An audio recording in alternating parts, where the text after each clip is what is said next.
Yay! What a nice little song to start our show. Best part of it is the audience applause after. It does not sound like a live song at all. No. It's so perfect. And you get people clapping. You're like, fuck, that was live? It almost feels like they just added the audience afterwards. But yeah, that's a live song from Johnny Cash, Sunday Morning Coming Down. Of course, Jesse Morris, Sunday Morning Coming Down, his version is what turned me on to the original Johnny Cash song. Yes. And you know, the famous story, we kind of discovered Jesse Morris a little too late. He was the street performer out there in San Francisco, had a viral video doing Sunday Morning Coming Down. We all got excited a couple years back about this Jesse Morris. We're like, wow, maybe we could get him in studio to perform some Johnny Cash. And it turns out he killed himself. And he had a hell of a voice. He sounded just like Johnny Cash. Can we play a little of that? You got it on the computer. He was so good. We don't have to, play the whole thing again, but listen to this guy. Hello, I sure as hell ain't Johnny Cash. I woke up Sunday morning with no way to hold my head, but didn't hurt. And the beer I had for breakfast wasn't bad. I had one more for dessert. Then I fumbled in my closet for my clothes and found my cleanest dirty shirt.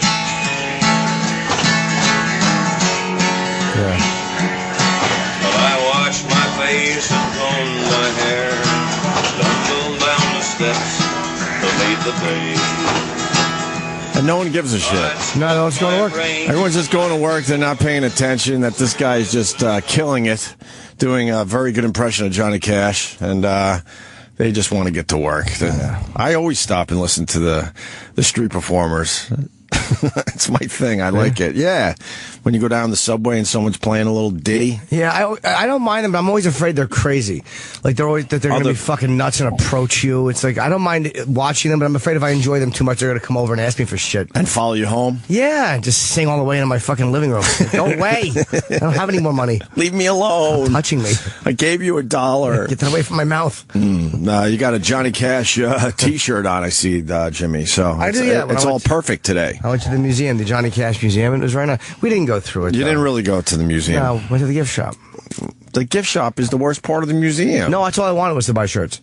Oh, man, I would have walked through the museum, check out a few things. I would have, too, if I cared, but there was just nothing I wanted to see. Like, I was at the piano. Oh, cool. Is it? You know you can get those online. You didn't even have to go to the gift shop.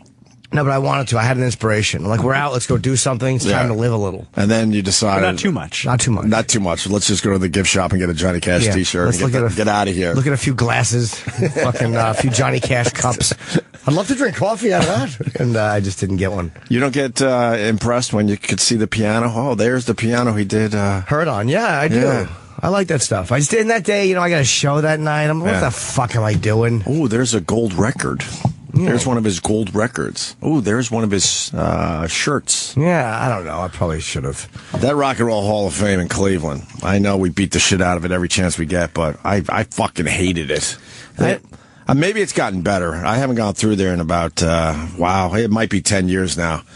But it looked like it was just a bunch of shit that the rock stars didn't even care about anymore from their attics. They had some cool Lennon stuff, I remember. Like something he hand-wrote. Things, yeah. But the rest of it was kind of uneventful. But the Kiss wasn't in it. I'd like to see the Kiss display. I don't think I'd go there for it. Right. If I happen to be like if I was in a car accident and we got out, we had to wait for the cops, and I looked and I go, oh my God, that's the Rock and Roll Hall of Fame right here. Right. I'd probably go in for the hour. The building's beautiful. Yeah.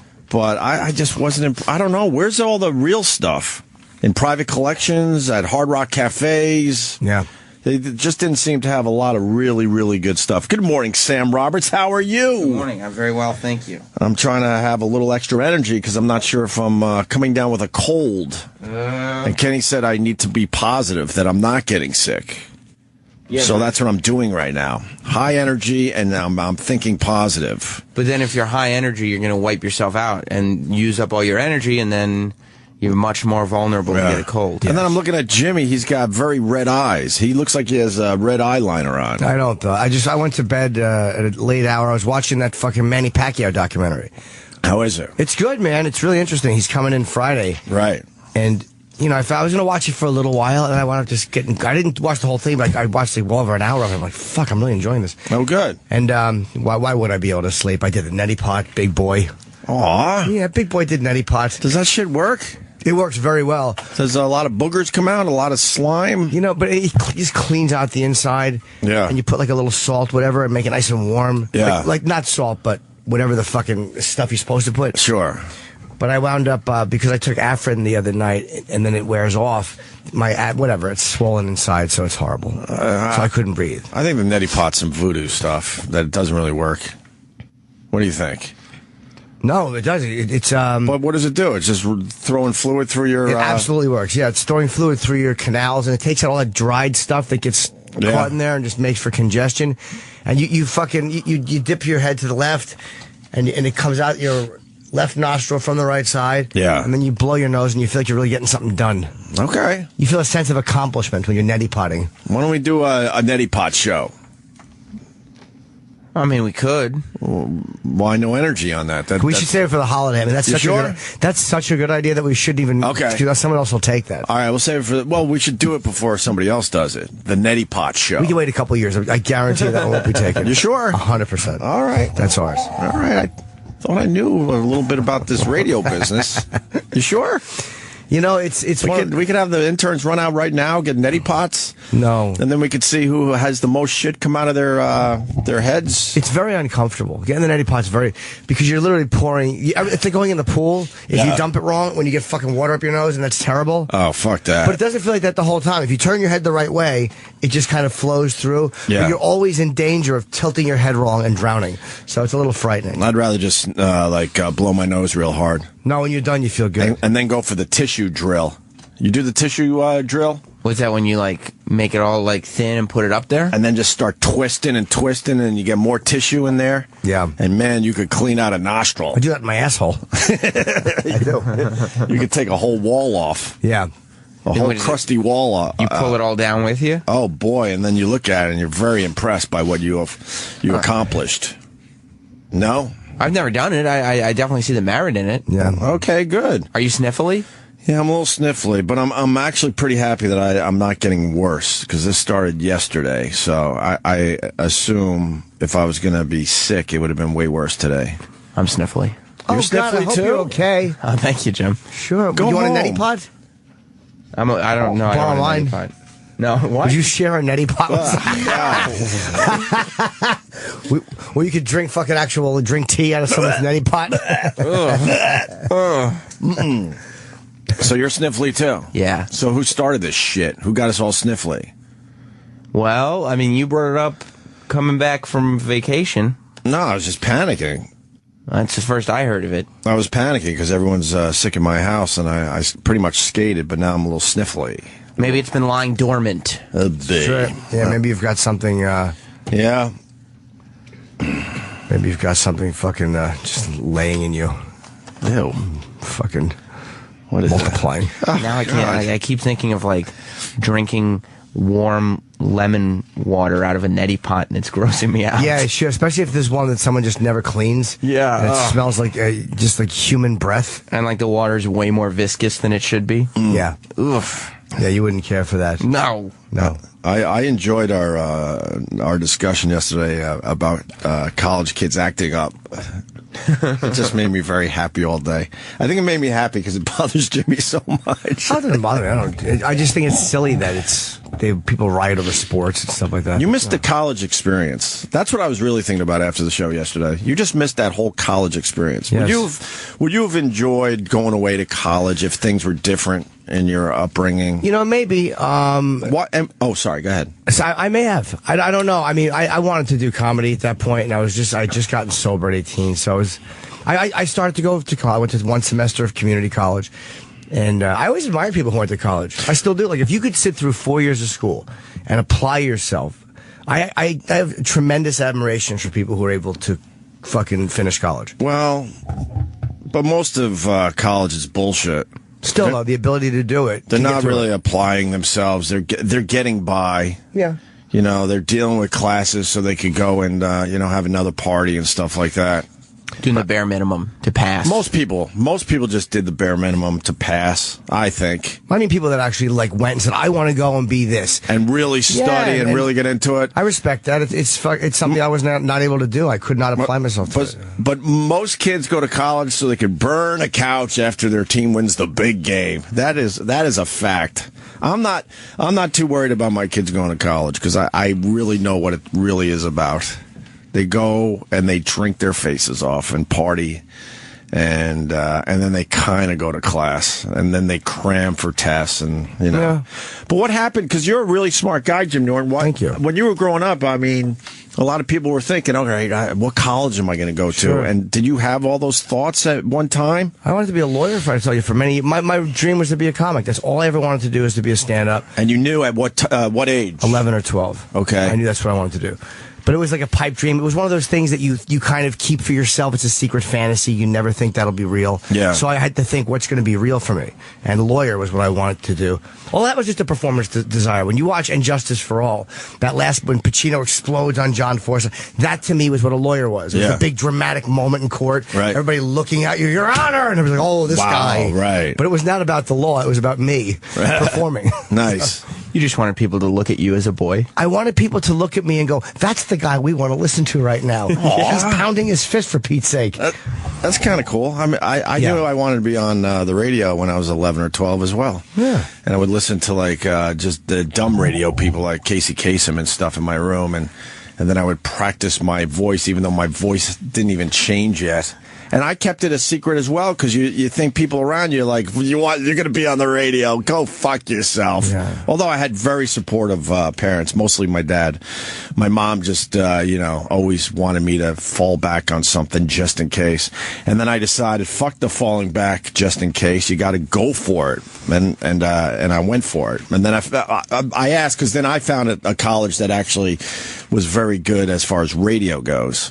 So then what happened? You're going through school, and then when did you give up on the college dream?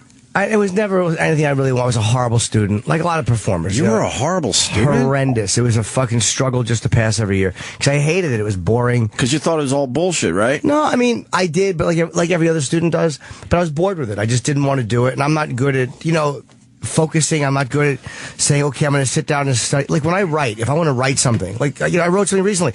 I can't just sit down and go, I'm going to write this piece. Yeah. I have to write. I have to be texting. Back then it was other stuff, watching TV. I got to be mildly distracted, but not so distracted, and that helps me focus. In school, you just can't do that. I couldn't apply myself to that. But you're a very focused adult. On some things, on other things, I'm not at all. When you put your mind to it. I mean, the thing you wrote for Time was beautiful. Thank you. People are really liking it. But I mean, I appreciate it. Thank you. But I mean, something like that, even I couldn't write. Like, if you had just sat me down in a room and said, okay, you got a couple of, I would have fucking probably handed you back a blank piece of paper, right, or a bunch of jumbled sentences. Yeah. It's very hard to make yourself do it. So it's people that could do that, people that actually, even though lawyers are annoying, if you go to law school and you get past the bar, I mean, I have a lot of respect for that. Yeah. That's fucking hard to do, man. I don't care what you do if you've graduated college. It's still a tremendous accomplishment. I couldn't wait to go to college just so I could grow up, because, I had a strict upbringing, and I picked a school not only that was good for radio, but that was very far away from home. And but you got all your partying in before 18. Yeah. I was just getting started at 18, so it would have been really tough for you to go away to college with all the partying that does happen at a lot of these schools. Yeah, my stunted emotional growth wouldn't have hurt. I mean, wouldn't have helped. It would have been a detriment. College girl, I would have had no shot at getting pussy in college. And you would have had to try to stay sober in a college atmosphere back in the 80s, late 80s, I guess. Late 80s. Yeah, I mean, it was possible, but it would have been harder. And I don't think I was emotionally mature enough. I mean, not that I'm a fucking shining example of that now, but I was a real zilch then. Right. But I mean, the schools were really into partying in the 80s as well. It's calmed down a little bit, but I'm MCC alumni, so you know what I mean? Nice. Yeah. You would be like, you would have been thrown off campus for calling 911 while you were drunk from your dorm room. It would have been awful. To report that a girl wouldn't go home with you or something. You know why I hate the activists so much on college campus? Because I know I would have been that. Oh, really? Of course. Whenever we look at things and hate them immediately, it's usually because you see something yourself that makes you uncomfortable. And I absolutely would have been one of those douchey activists on one side or the other. fighting for whatever, what would you have been fighting for, you think? I don't know what the 80s, the big cause was. Anti-nuclear war. Well, whatever. Anti-nukes. Yeah, maybe. Probably would have been against Reaganomics. Yeah, sure. Whatever my parents, I would have said to my parents, like, how do you feel about that? And then whatever they said, I would have jotted it down and went and yelled about the opposite, I'm sure. So, yeah, I'm sure I would have been one of those, like, right, just cringy, awful college. What's this video you got up on the screen? College kids acting up? Yeah, Adrian sent it to me this morning. It's from Ohio State. They were clearing them off the street with pepper spray and tear gas. Oh, good. That's great. You're supportive of that. I told you bullets are the answer for that. Look, if you're going to burn couches and start fires and flip cars and pull half these trees down, then you got to expect a little pepper spray. They weren't doing. There was no fire on this one, unfortunately. What? Yeah, no fire. Are the cops getting a bad rap on this one? I don't know. Let me take a look at this. Is this a viral video today? I don't think it's viral just yet. Well, it's done pretty well. Okay. It's got 175,000 hits. All right, let's see this. It's a fire truck. They're jumping on the fire truck.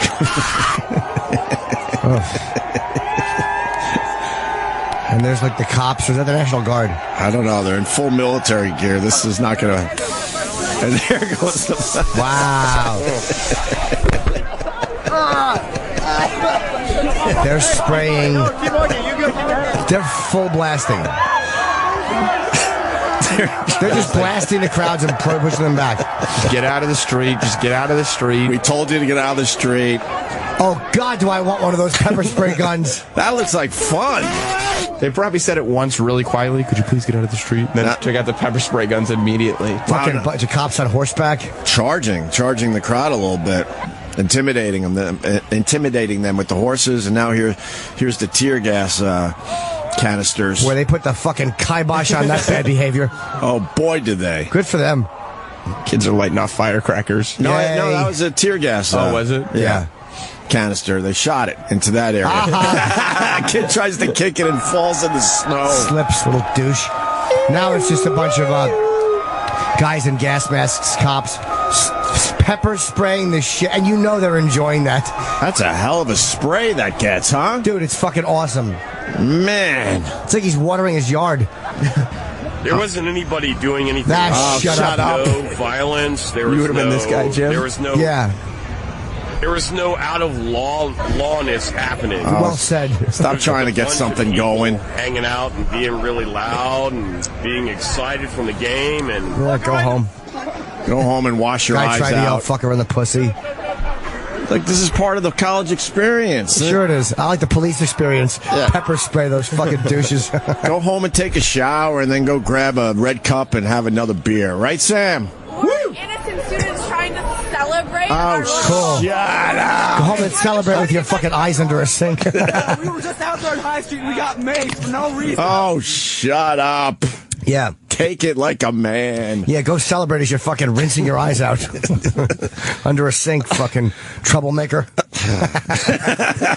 that video, because you know the cops have to enjoy that. Because they're like, they know that they're not going to actually hurt anyone. They're just going to fucking irritate them. But those white kids are just trying to get something going. They are. Shut up. You know you're drunk and acting up and, maybe taking it a little too far. Hands up, don't mace. No, it doesn't sound the same. Take some pepper spray and just go home and wash your eyes out with milk, I guess. I don't know. You'll be all right.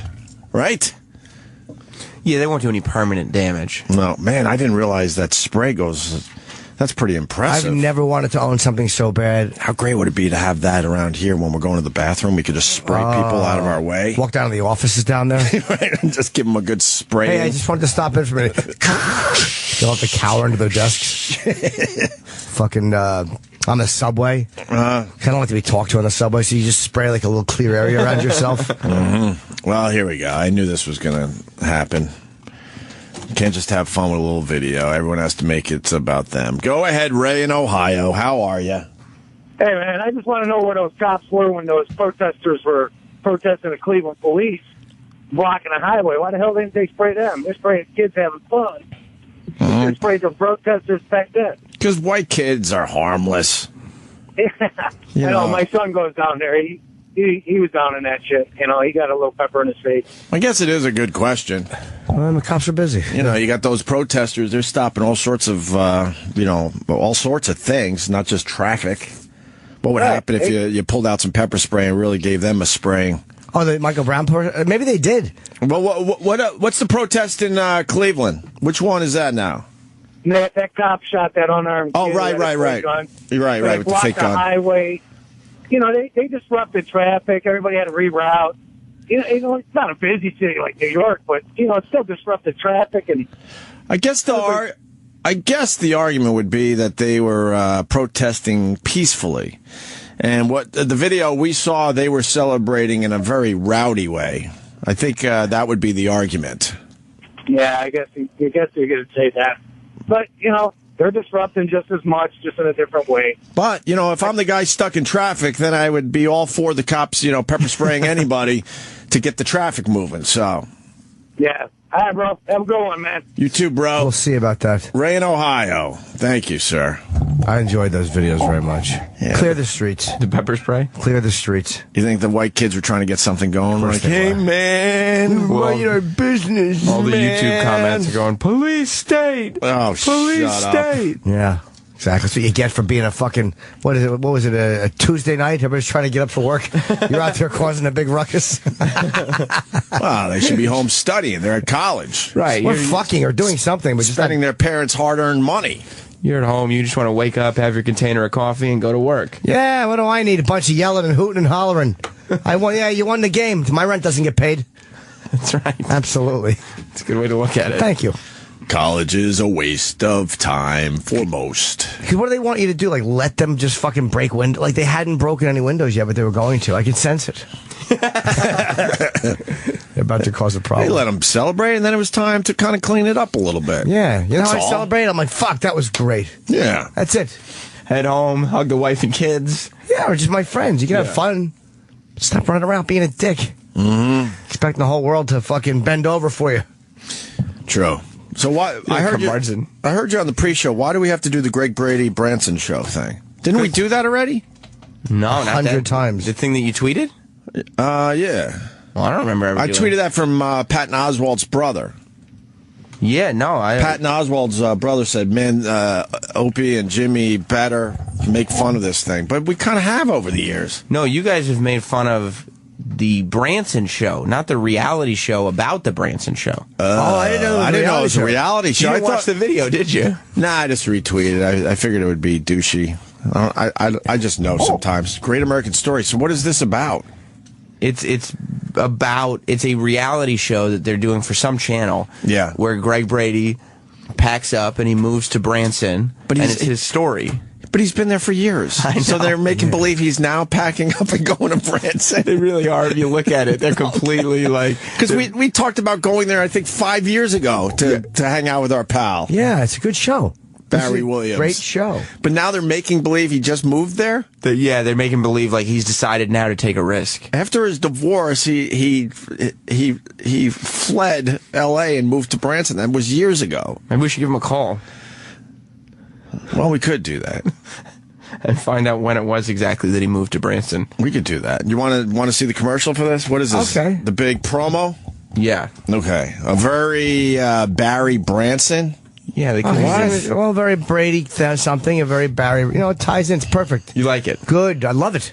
We love Barry Williams. Absolutely. And this is going to be not assisted reality. This is going to be real. Okay.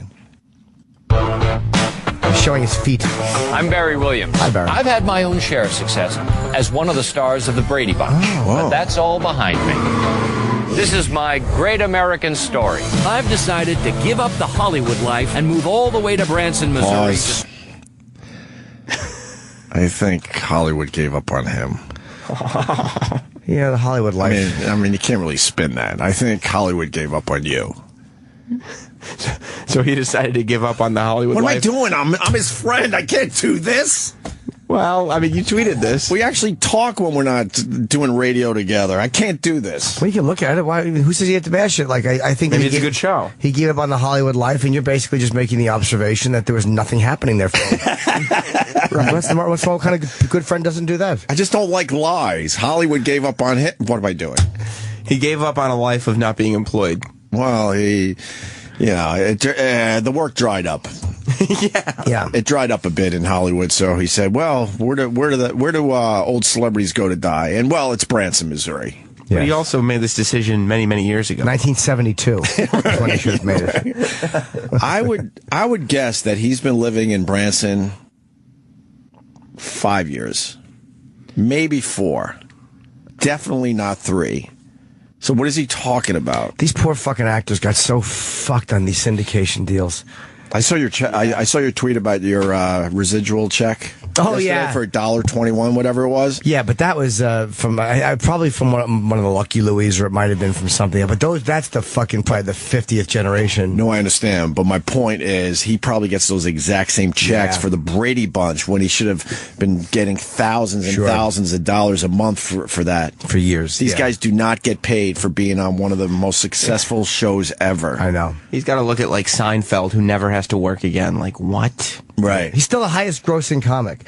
How are you still the highest grossing comic when your show ended in what, 99? Seinfeld is? Yeah.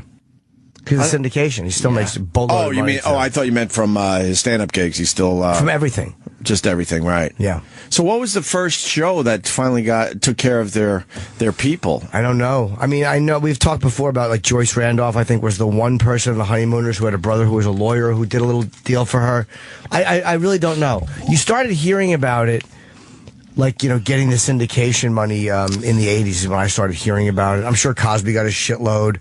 Maybe Cosby was the first one, right? No, they might have been doing it in the 70s. I'm sure the math people are making money. Cosby was early 80s when that all started up, I think. Whatever. Let's go back to our pal Barry Williams, making believe he's moving to Branson, Missouri this month. When he's been there 4 or 5 years. He's standing next to the welcome to historic downtown Branson sign with he's got his thumb in his pocket, kind of like a Midwesterner.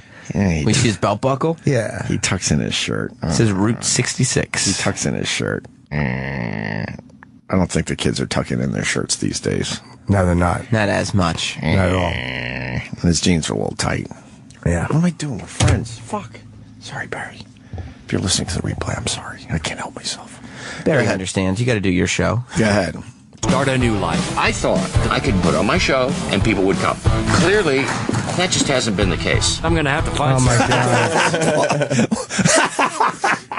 Good for him. He thought he got this whole show together that we have made fun of over the years, and he thought the people would be coming to the show, and they show a shot of the audience, and what was there, like 8 people in the audience? Where the Haygood? Yeah, but go back to that, Sam. I'm going to have to find some help if I'm going to make this work. That just hasn't been the case. Here's what I have a problem with. Good for Barry. Good for Barry. Yeah. But it's one of those things where he has audiences. Not gigantic, but that's not a real audience. That's just that there's 8 people. They said, do you want to sit down and be in a pilot? And they sat them down. Oh, you don't think this is an actual... No. No, I know. Of course it's not. They just filmed this? It's absolutely not. How many shows do you know? First of all, that would allow you to have 6 people night after night? No, they would have 8 people there, and the camera, these people aren't even looking at the camera filming them. And the lights are all on. Yeah, the lights are all on. Who does that? It's terrible. He's had a successful run in Branson. Right. Yeah, I mean, more people than that, but they have to kind of go back to the beginning and make it look empty. But nobody sees 8 people in a reality in a fucking audience and goes, let's give this guy a show. He's been doing the show for 5 years. Yeah. You wouldn't have stayed in business. No, if 8 people in an audience got you a show, I'd be on television every night. All right, let's keep playing this thing here. A very Barry Branson. That just hasn't been the case. I'm going to have to find some help if I'm going to make this work. Where the Haygoods? You cannot come into this town and not hear about the Haygoods. Hang out with us. We know everybody. We'll plug you into the system. We're going. Can you point? It just here's what they're trying to set up. What the plot line's going to be. So the producer probably said, "Tell him to hang out with us. We'll hook you up." Wait, he's making believe he has no idea about Branson, so now he's hanging with the people that are actually successful in Branson. He's been there for years. He's been there for years. He knows the town up and down. Yes. Somebody would go to him and say, can you tell me about Branson? And he would talk your ear off. Why wouldn't you just start a show like, hey, man, I left Hollywood. I'm now in Branson. I've been here 5 years. This is a pretty cool town. Let me show you around. Because instead that's of not having all this interesting. fake shit. They think this is more interesting. What he should have called it is, why the fuck didn't I think of this 5 years ago? Because that's a pretty, I understand the attraction of that. Hey, you're from Hollywood, now you're going down there. But now it's just going to be probably rehashing moments, like trying to recreate moments that have already happened, and it's just not good. Who were the Haygoods? I think that's what he said. I think they're like one of the big Branson performing families. Yeah. Hey, good. Is that what a horse says? No, horses don't talk. Horses' asses do, obviously. Chip. You're a horse's ass. Fuck. Go ahead. The system. We're going all out for Barry. Please welcome my TV sister, Maureen McCormick. Oh, my God. And she's making an appearance. This is going to be a hit. Wow, and she's now on a speedboat. Amazing. Oh, no. All right. She sings country. She's religious. Yes, she is. Fucker. People have all kinds of reactions to seeing Greg Brady in Branson. I don't know what's going to happen. This is crazy. Crazy. Doesn't feel particularly crazy. Nah, not at all. Jumping in some water. You're on a speedboat. Yeah, I don't know what's going to happen. Probably the same thing that's happened in the last several years. Yeah, but you got more of an active life than I do. But so everyone does. Looks like he was going to jump into a quarry. Yeah, that's right. Exactly. Hope it's empty. Just rocks. He's killing himself. Would that be funny if it was a one-episode suicide? I mean, I'd feel bad for him, but it'd be a great show. That would be an amazing way to go out, though. And they kept it quiet for 6 months. Would you tune in? I would DVR it. Yeah. Oh yeah. Yeah, I'd watch this one. Absolutely. Especially if he killed himself at the beginning, and then the whole rest of the episode was just the funeral and his family grieving, asking why. All right, go ahead. Crazy good. But I'm excited for the future. I think I'm going to like living here. A Very Barry Branson. New series premieres Thursday, February 5th at 9/8 Central on Great American Country. All right, it's country. They like that shit. So, but they have him doing all sorts of like country activities. I saw. Yeah, right. He was on an ATV, and yeah. I think I'm gonna like living here. Yeah, that's they like to see that the Hollywood type comes and gets in their world and enjoys it, and then there's like video. It ends with them chasing a black guy down the street. Pretty good. Strikes me as a fish out of water. Yeah, exactly. If I call Barry this way, then Jimmy won't be able to talk to him. That's okay. Feel free.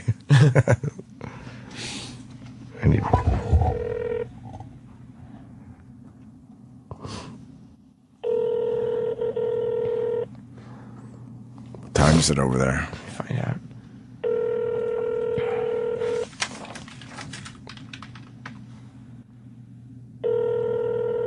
It's an hour ahead. 6:30. He should be up. No, he should be I'm up. behind. We're ahead. He's probably filming something right now. Yeah. The wake up. Hi, this is Barry. Please leave a message. At the tone, please record your message. When you've finished recording, you may hang up or press 1 for more options. Ask A Very Barry Branson. Ask him. What? It's Opie and Jim Norton. Where are you? We want to talk about A Very Barry Branson. We found out that you're just moving to Branson, Missouri, and we want to talk to you about it. All right, call us back. Love you, miss you. Bye. Why isn't he there? Florentine's the master of that, by the way. Like when you're about to leave a message, you go, oh no, just, and then you're like, what? And you realize it's being recorded. Just leaving a stuttering man. Yeah, he's gotten me so many times. That's great. I really thought you had something too. No, you got me good. We're sorry. You have reached a number that has been disconnected. Oh, that's no. his Hollywood number. Oh, no. Oh, good. That's I his heard that message Hollywood when I called number. Scott. Get it? I needed help from the manager. That was his Hollywood number, 310. Oh, no. Oh, no. That's weird. He just moved to Branson. They've already disconnected the phone number? Yeah, you would think he would still have his Hollywood number for, a couple months. Yeah, big fancy parties. Like Ratso Rizzo would say. All right, well, that's too bad. We're not going to get Barry on right now. Oh, well, it's a big get. We could call him a little later, maybe. See, though, very different from what we've seen before. What do you mean? That's special. What do you mean? It's not the same video we've watched before. True. It is different. True. I didn't realize he was doing a reality show. I just assumed it was a commercial for the stuff we've already goofed on. I'm glad Patton's brother's promoting it, though, because it looked like a terrific show. Very organic. And I think they're just capturing his experiences there. A great American story. All right. I'm sure it'll be a fun watch. Assisted reality is just, there's no way to do it cheap. That's the problem. You can't have a camera crew for 8 months. It's too fucking expensive. There's just no way to do it. Yeah, there's they have all these activities that they have him doing. Because most lives are not that interesting. So we all think we're interesting, like, oh, put me on TV. But I'm not. I do stand up a lot, and my life's not that interesting. I mean, it's like I come here. It's a routine. After you film the routine once or twice, no one cares. But I think if you sit and wait and spend the time like they used to with The Real World and other shows that came after that, you really do get some great real stuff. But you got to wait for it. And you need a lot of people. Yeah. With the Osbournes, you have a fucking touring rock star, a manager wife, 2 kids. You have a whole bunch of people that are actually actively always kind of doing something. Right. And even then, it would take months and months and months to get fucking material. I believe the Osbournes really wrecked reality TV. Because they went away, and then everyone was looking for the next Osbourne hit. And people were panicking and not getting what they thought they were going to get from... Who came after the Osbournes? It was somebody pretty famous that they were going for, and it didn't work. And then all of a sudden, these writers were like, well, I don't know... well, how about you guys go to the gun range today and we'll film that? Or, I don't know, jump out of a plane today. Keeping up with the Bin Ladens, which was never just as popular. And then they realized, the Osbournes was a special thing. And now they got the Kardashians. Those people are, I mean, they don't do anything until a writer or a producer tells them, okay, today you're doing this, but you're going to make believe that you came up with this idea. But you know what? The Kardashians is working. Duck Dynasty, supposedly that is completely scripted too. Oh yeah, that's who told us that? Somebody yesterday, I think, was telling us that, or maybe that was off air. Somebody was telling me Duck Dynasty is completely scripted. It's too bad. You get these, over the top personalities, and spend the time. A lot of them are not over the top personalities, though. And what do you mean? Like Duck Dynasty? No. Like if you just followed those guys around with cameras, they'd just be like, "We're making duck calls." Yeah, most people have a fucking routine, and then it's like, who gives a shit after a while? Unless you're in different locations all the time. Right.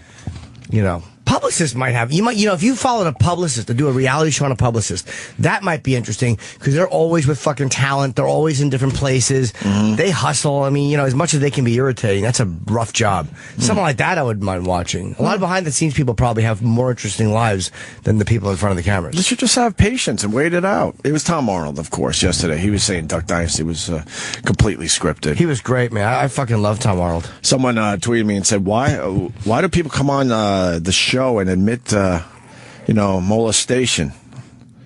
We've had a bunch of those. Yeah, I think that's something he had talked about before. I know, but we were just asking about his alcoholic, mother, and then next thing you know, boom, yeah, she sent me to the neighbor's house across the street, and this guy turns out to be a monster. Well, I asked him, because I got a sense of that when he said something like, well, they leave with people they shouldn't always leave you with, and I'm like, yeah. That's horrible. Yeah, but he's such an open and honest guy. He's interesting to listen to. Yeah, he was great. Yeah, he never. That's what you want from a person. Just to, just not go like, hey, well, we're not going there today. Oh, those fucking awful actors that don't want to talk about anything. What, you mean like Paris Hilton? Yeah, she's just those type of people that have absolutely nothing to offer the world, and then you go into a little controversial area and they freak out. Yeah, I hated her. Yeah, I didn't like her either. She was not fun. No. I kept waving my cock at her, and she was like giving me nothing. I wanted her to go like, you're crazy. Give it a kiss. It's a good non-scripted reality show. Gene Simmons, Family Jewels. Yeah, I agree. Follow me around with a fucking camera. It's very scripted. It's heavily. I know. We got the joke. Got it. We understood. Yes. They did a good job with it, though. I like the fact that Sam's improv didn't take off when he explained it. Guys, all kidding aside. Shut up. Shut up. Yeah, I did an episode. We roasted him at the end. Oh. They had me talking. Really? Yep. I was only on for a couple of minutes. I don't think they used me at the end, unfortunately. Because I kept acknowledging the cameras, and you're not supposed to acknowledge the cameras. Oh, really? Stop looking at the cameras? Yeah, it was me and Shannon Tweed, and it might have been they were talking about Carrot Top. I don't remember exactly what it was, but it was like, where do we go with this? At least Celebrity Apprentice used you. No, they didn't. I was very good, too. I bought some pies. They didn't care about you buying pies. No. Don't they know you're a big star? Apparently not. I hurt. Sorry. Phone's ringing. Sorry. I'm assuming that the last phone call woke him up, and now we could get him. No. Bill in Georgia wants to defend Duck Dynasty. Go ahead, Bill. Hey guys, they have a sister that's not on that show, and my brother-in-law is a preacher at her church, and he's been out there to their house, and they told him that all that stuff on Duck Dynasty really has happened, but they just reenact it for the show. It really has. A lot of time they reenactment, but I don't want to see dramatizations. I want real life. Right. All right, so it happened, but they weren't filming at the time, so now they're reenacting it. That's just dumb. But a lot of people watch Duck Dynasty. They love it. Yeah, I said the same thing. I said, it's a fake show. And then he said, well, it's not. In a way, it is, but in a way, it's not, because it really did happen to them, but they reenacted it for the show. Yeah, all right. I just know it. I used to love reality shows, too, and, I just can't do it anymore, because, it's all just written form. So. Yeah, it's all scripted. Barry Williams is fucking us up today, Sam. Sorry. We would be 5-7 minutes into talking to him right now. Selling the hell out of his new show, his new reality show. Well, Patton's brother's obviously behind it, and I appreciate that. It looks like a great show, and I don't blame him for supporting it. It's a good move. We have some very famous people coming in today, Rich Voss. Very good. The movie's doing very well now that it's on Netflix. Is it? But he got a one-time buyout. I guess how Netflix does it. Which sucks, because now people are finally getting to check out the documentary. Women Aren't Funny. Rich Voss will be in a little bit. Tommy Chong is coming in today. We haven't seen him in a few years. Yeah, it's been a while. I bet you he's promoting bongs or something, right? I don't know. What is he promoting, Sam Roberts? Do you know? Not off the top of the dome. Promoting Chong Star. Medicinal marijuana Tommy Chong smoke swipes. I don't know what they are. What's a smoke swipe? It's a hybrid strain. Oh, okay. That's cultivated and sold by Marisol Therapeutics in Pueblo, Colorado.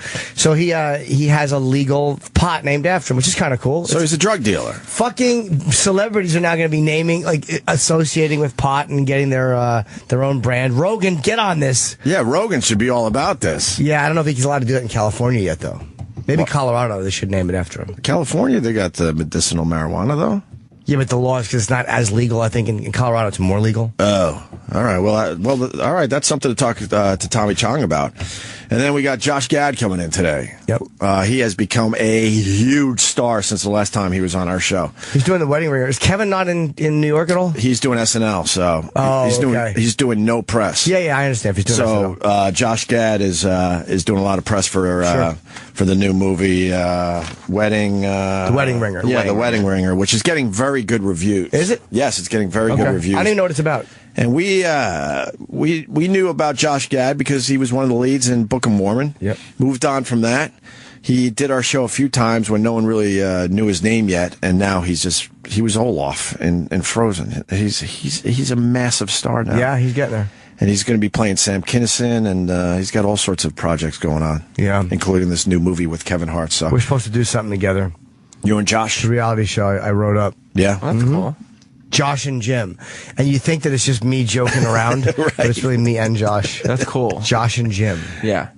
It's not Joshing Jim. No, it's Josh A-N apostrophe. Josh and Jim. I like it. So you want to pitch this to him, or is it actually happening? It's happening. I know it's actually just an N. Josh and Jim. Yeah, I was about to say, nobody does A-N apostrophe. No, that was my Josh and Jim. Josh and Jim. Hey, what's Jim going to joke about? He's joshing around. Oh, wait, it's Josh Gad and him. So what is Josh Gad's part in this? He's just my friend. Really? Yeah, what happens is we have a show together, and then we have to drive cross country because the plane is late. Oh. So then they just film us. Well, that hasn't been series? Our week-long adventure. That hasn't been done before. No, but then we got to come back, and there's weather problems. So we have to film our adventures as we come back. Just driving? Yeah, but we lose our wallets. We have to check into lousy motels and share a room. Oh, boy. Yeah, and eat pizza on the bed and talk. I think that one's been done before. No. But then we have no money. We have to rely on strangers, and they got to show us around their towns on the way home. Well, that sounds vaguely familiar. You're going to be in Arkansas. Right. And we're like, hey, where's all my fancy stuff? And they're like, we ain't got it around here. Oh, really? And me and Josh have to adjust. When is the show going to be on? TBD. To be determined? Yeah. Oh. Do you have a channel or They haven't picked it up yet? Oh, a few. Fighting for it. Why don't you maybe look into Amazon or something? Nah, Netflix or big Hulu stations. Those Like are what? Those are big places now. WOR. Channel 9? Yes. Channel 9 Local? Channel 9 Local is debating it. Do you mean the whole like CW or like all No. the CW? Channel 9 Local. Just the one. C-SPAN. C-SPAN. A few places. I think Amazon is a better bet than WOR or C-SPAN. Yeah, well, you go to Amazon. I'll go to the big places. Don't you want to be seen in other cities? I mean, WOR is kind of We had a bunch of episodes shot. Yeah. A lot of them are saying that they want it cut down, but we're not going to do that. How long are the episodes? It's 2 hours. Each? Yeah. That's not bad. How many episodes do you have? 5 a week. 5 a week. 5 a week. 5 episodes a week. We have to commit to 10 hours of a week to this show? Our cross-country adventures. 13 weeks? Getting into trouble. No, 22. I want to go with the old TV schedule. Oh, because it's the big channels. Yeah. That's a lot of watching. Yeah. I mean, that's 220 hours of television. Yeah, but our adventures get crazy. 8 to 10 p.m. We go sailboating. We have to get back for the big show. So you're asking the network to give you prime time every night for 22 weeks. They want ratings. They want ratings. Josh and Jim is the way to go. You got a logo or anything? Or no? Just me and Josh with our hands up in the air like, what the heck's going to happen next? Fun. That'll sell it. Couple of missed flights, couple of buddies. Mm-hmm. Is that the tagline? Yeah. Couple Terrible. of missed flights, couple of buddies. You don't think that's good? It doesn't draw me in at all. Yeah. And then our hands are up in the air like, boy, the rental car breaks down. You know. What happens after the rental car We got breaks to down? hitchhike. For how long? For hours. We wind up in weird towns doing weird activities. Okay. We wind up in the Grand Canyon going down to the bottom because we take the wrong directions. Guy goes, go that way. So we hop on donkeys. Wind up in the bottom of the Grand Canyon. And what, you think there's a highway down at the bottom of the Grand Canyon? Yeah, we don't know. We think we're on the way to the airport. Why would you keep Why would the airport be We there? don't know. We think the airport's there. You could see that the walls. We're not from around there. I think you can figure it out. I hope no one halfway asked down. about the camera crew while they were filming us. Yeah. Yeah. Yeah, a couple times, like their van, which does work, is caught in the background, so we're trying to edit that out. But you got to make each episode 2 hours, so not that much room to cut. Yeah, their working van in the back. There's a few things that should not have made it in, like a script meeting that made it in once. Like, what do you want to do today? I don't know. I don't go to. It's raining, so I'm not doing Grand Canyon. Why don't we just sit here and pretend that we're doing that? Made it in. I was a little They disappointed. accidentally let that into Final Cut. The whole script meeting. Yeah, there's not a lot of because the budget is not really there. Right. So we only shoot for 2 hours and 10 minutes a day. Oh, so all your editing is in-camera editing. Yeah, they're only cutting 10 minutes a day, basically. Well, did Josh agree to this? Because he's very busy. Mm-hmm. It seems like he's going to have to commit to a lot of time for this project. Yeah, well, I'm producing it, and the deal is the deal. I'm paying. I signed the contracts, and he's getting a lot of money. Wow. I'm just hoping I got to get a financer, a backer. What kind of? Do you mind me? I know it's kind of rude, but what kind of numbers are you talking about? $200,000 a week. I told him I'd pay him $200,000 a week. Do you have that kind of money? Well, once the show's rolling. Once the show's rolling. You're counting on it to come in. Absolutely. So you need some big advertisers. Yeah, I'm like Don King when he got fucking George Foreman, and he got Muhammad Ali to fight the Rumble in the Jungle. Right. That's kind of what I did. I got this name on a contract. I got that name on a contract. Now all I got to do is get the fight to happen. All right. Wish you luck on this. Yep. You might need it. Yep. Did you leave room in the 2 hours for commercials? Yes, I did. Of course. So it's going to pay the bills. How many commercials? A lot. I mean, I had a lot of a big nut to pay. And it was so funny. Like, we were actually shooting in real time. So we'd be doing something, and we would time it. And the guy the camera would indicate this commercial time. So I would go, all right, well, we'll see what's going to happen. And then Josh and I just sit there quietly for 7 minutes, and then come back to the talking again. And then continue? Yeah. Where you were? That's the way we do it in Because TV. it's real time. What if you're in the middle of an activity? You can't just, freeze for 7 minutes. Yeah, we had to deal with that. You had to deal with that too. So they Park might the have donkeys. missed. They A lot of might have things are missed the activity. A lot of things are missed. A lot of things are missed There's a lot of things missed. because you don't know how to time it properly. Because you just sat there while the world went on around you. Yeah, we didn't know. There was a whole thing. Like we were doing something, and we were sailboating, and Kim Kardashian went by naked with some other guy. Really? Yeah, not Kanye. But we missed that because we were in commercial. We turned the cameras off. So did you say, we should film, and then your producer said, well, we're in commercial right now. No, afterwards, they're like, why didn't you film during those moments? I'm like, that's a good point. You gotta have better instincts. Yeah. Well, part of it is a learning experience. Yeah, we have a big learning curve. Yeah. All right. I get that. Well, I can't wait to ask Josh Gad about this project. I didn't realize he was doing something with you. Yeah. Josh and Jim. All right. One more phone call before break. James in Illinois. I think you know a little bit about Branson, huh? Yeah, I do. I've been I think it was about 4 or 5 years ago. My wife and I went down there. I went to like Bass Pro Shops, and they have these vacations you can go on for like a weekend. They got a big timeshare thing down there. We went down there to stay for the weekend, and it's kind of like the reverse of Las Vegas. You know, when you go to Vegas, everything's real cheap. The shows are cheap. The food's cheap. You go to Branson, it's the exact opposite. They're like $6 to $8 for a damn hamburger. So, you know, and the shows out there, they want to draw people in, but they're expensive. They're like $30, $35, $40 a ticket. So Branson's an expensive place. Yeah, it is. They have no right to be expensive. They're still trying to, develop that whole thing down there. Yeah, but and they don't have any real. They don't have any real heat down there with as far as shows and celebrities go. Sounds like a country town with city prices. The good thing, and so far as the celebrities, I mean, this is before Andy Williams died, and his brother Don Williams works for the Bass Pro timeshare thing. Right. So we got to meet his brother. Oh, that's terrific. We didn't get to meet him. So you called us to tell us you got to meet Andy Williams' brother, Right. Don. Yeah. Yeah.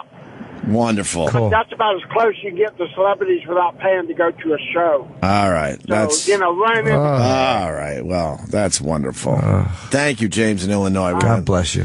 We're going to cut that phone call short. Yeah, well, I wish the food was here. I think it is. I called Barry Williams 3 more times, Sam. Oh, you did? And I have now texted him twice. So maybe leave another voicemail. Maybe. Leave an aggressive voicemail. Yeah? He's blowing us off, dude. Like, where the fuck are you? Yeah. All right, we'll do that after the break. I'll give him like 7 minutes. Yeah. Oh, my God, the phone call. Yes, we missed a couple of those, too. What do you mean? Like, we had just called the White House as a joke, and there was a mix-up, and they put us through to Obama's office. What? And he answered the phone. Yeah? And I'm like, put the president on the phone. And he's like, this is the president. Was it Clinton? No, it was Obama. This is the president. Then we talked to him for a few minutes and joked around. Whoa, that's cool. So when he thought we were somebody else, and he was joking back. He's like, I got a shit. So it's going to be great on the episode. Wait, you have the president saying I got a shit? No, we weren't filming at that time. Why? We probably should tape the phone calls. Why weren't you filming? We were doing it in real time, so we saw a commercial coming. Like I heard the phone pick up. We realized it was him, but then the camera just cut off. Right. What? Have you ever seen a reality show? Yes, I have. Why would you do it real time? Hi. What's going on? Yes, I'm watching a show now. Yes. Cranky Jew. What are you doing, Rich? I'm taking my fucking coat off. You just walk in and just, all right. I walk in. We're in the middle. We might be in the middle of something. It can't be important. You're not wrong. If Sam is talking, how dare you? I don't know where to go. What? I'll sit here. I don't know where to go. You just assumed we weren't in the middle of anything? Huh? For the Safe bet. For the last year. What is that? I don't understand what that means. He's saying we stink. I wasn't stink. going to say anything. I was just going to sit down. You brought me up. How can we not? I was going to fix it for you. I brought you up You're a because tattooed midget walking into a room. Codependent. I brought you up because you came in and just fucking. I just took my coat off. How about you couldn't wait till we went to break or something? Oh, yeah, that's why I was going to come in, sit down, and not say nothing. I'll wait in there with the help. I didn't know how you guys do it now. I don't know the whole new rules. All right, I thought it was just you come in, hey. I guess you coming in and taking your coat off is way better than what we were doing, so what do you got? I don't disagree. What? I really was going to come in, sit down, relax, feel the vibe, see how it's going in here, check out things, and, wait to break, and then maybe, hey, a little bumper, hey, boss coming in after break. That's how we do it on our show, and boom. But you kind of threw off the whole momentum of it, but it's Don't your blame show. it on me. You have horrendous instincts. No, How about that? Quit sitting like you're in a straitjacket. I'm just saying. Oh, he has his arms folded. I think he's wearing a straitjacket. I know. You don't have to explain it. Well, the audience isn't here. They can't see it. So I'm helping So you have to explaining explain it. You should do, Rich. This is not a visual medium. Which is why you're good on it. How's everything going, man? I've been listening to you guys. You're sounding really fucking good, man. Oh, thanks, Rich. Oh, I've been to some great shows and stuff. I've been listening, then I'll listen to your after show. Oh, thanks. You had the lady from fucking Glee. I'm going, how does this nobody have such a big fucking... Jane Lynch? Jane Lynch, yeah. Yeah. Jane Lynch is wasn't the after funny. show. She's a funny lady. We never had her. We should have. I don't know why we never took her. She's It great. never is. the timing's wrong? Yeah, the timing's been wrong with her, okay. I believe, over the years. I'd like to talk to Jane Lynch. Yeah. Everything, man. I don't watch that. Is Glee still on the air? Just last season. Is it just a dud now? It's always been a dud. I mean, yeah, it's a dud of a show, but I No, don't- but it got big ratings for. No, it never. It never had big ratings. No, it bombed. Well, Jim's a little. That sounds like there's a little jealousy talking. I I'm think jealous. It was a bomb of a show. Glee is a kind of a competitor to his WOR show that he's working on. Oh, I see. Yeah. So he's kind of discrediting, I feel like, other shows. I'm not. I just to make his show seem a little more. No. Are they still singing on that show and stuff? Oh yeah. On Josh and Jim, yeah. No, not on Josh. They're and Jim. singing. Josh has a great voice. All right. I got a show. It's a reality show. You do? Mm-hmm. Really? Are they going to sign off at the end of the show? The releases? You know. You don't get it. Oh, you even got one of those now? That's the only button I use. No, what do you mean to sign the releases? You know, I mean...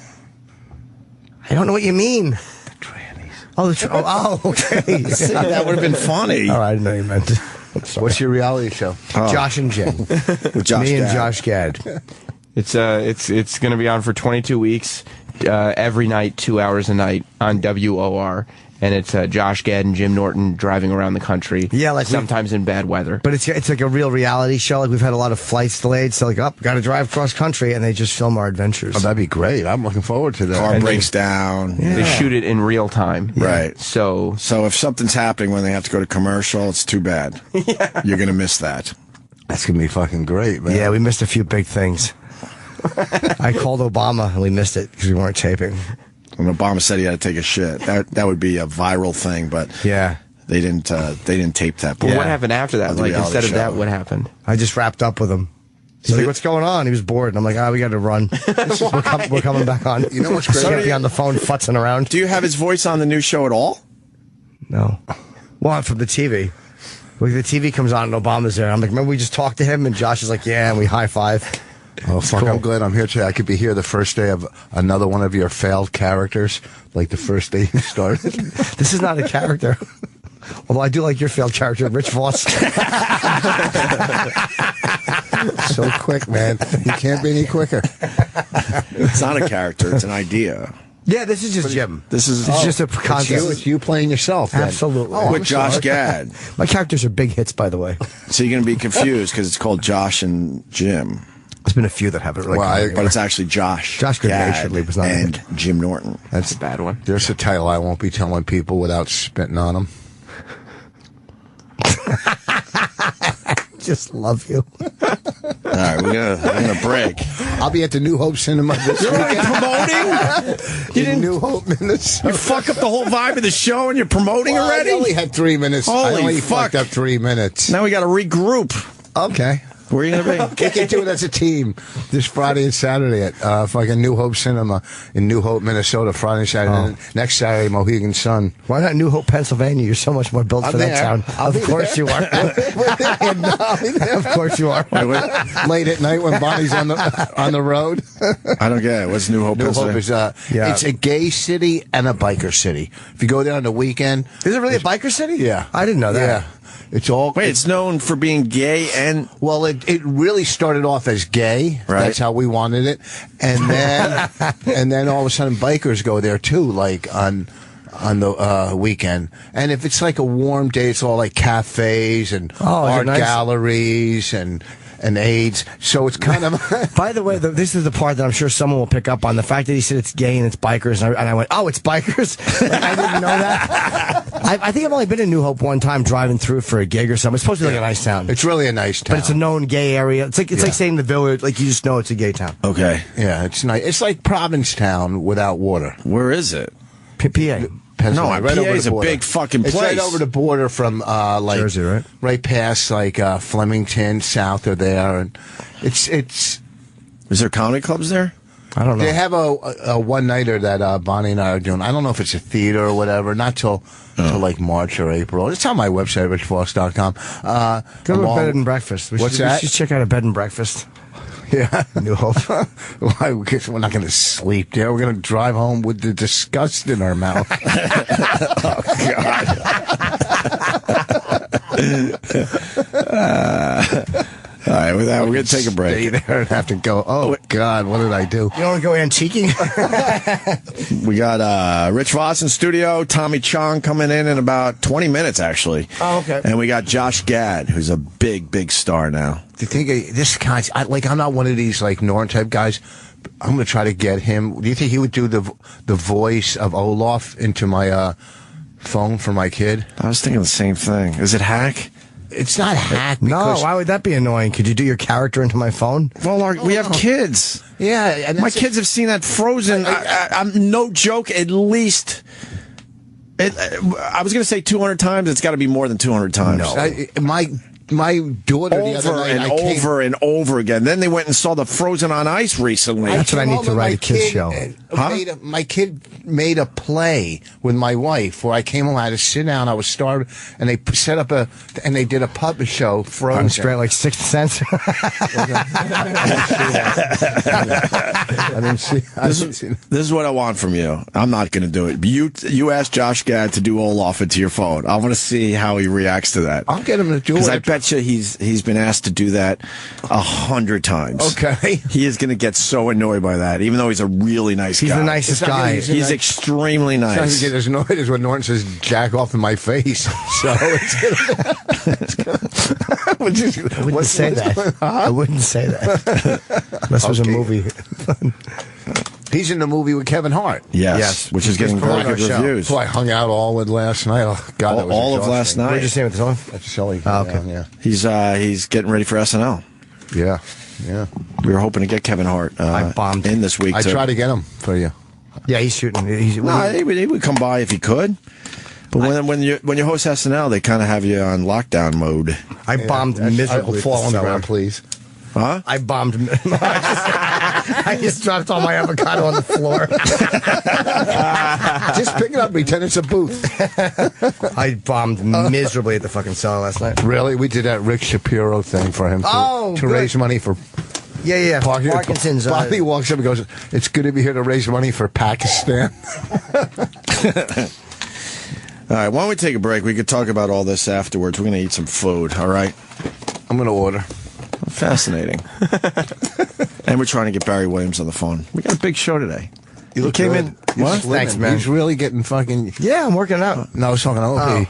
Yeah, I can get my shit back together. Stop groveling because you feel guilty you walked in. I don't feel guilty. All the fucking times I fucked this show up, one more. I know you don't feel guilty. It was just the worst entry. Yes. But look what we turned it into. Radio gold. We took shit and we made it more shit. We made a shit sculpture. All right, we'll continue after we eat some eggs and avocado. LL Cool J. Why the radio edit? Why did E-Rock? E-Rock's yelling. It doesn't say radio edit. It just says I'm bad, and that's the only. Say that again. I hate songs I'm with. bad.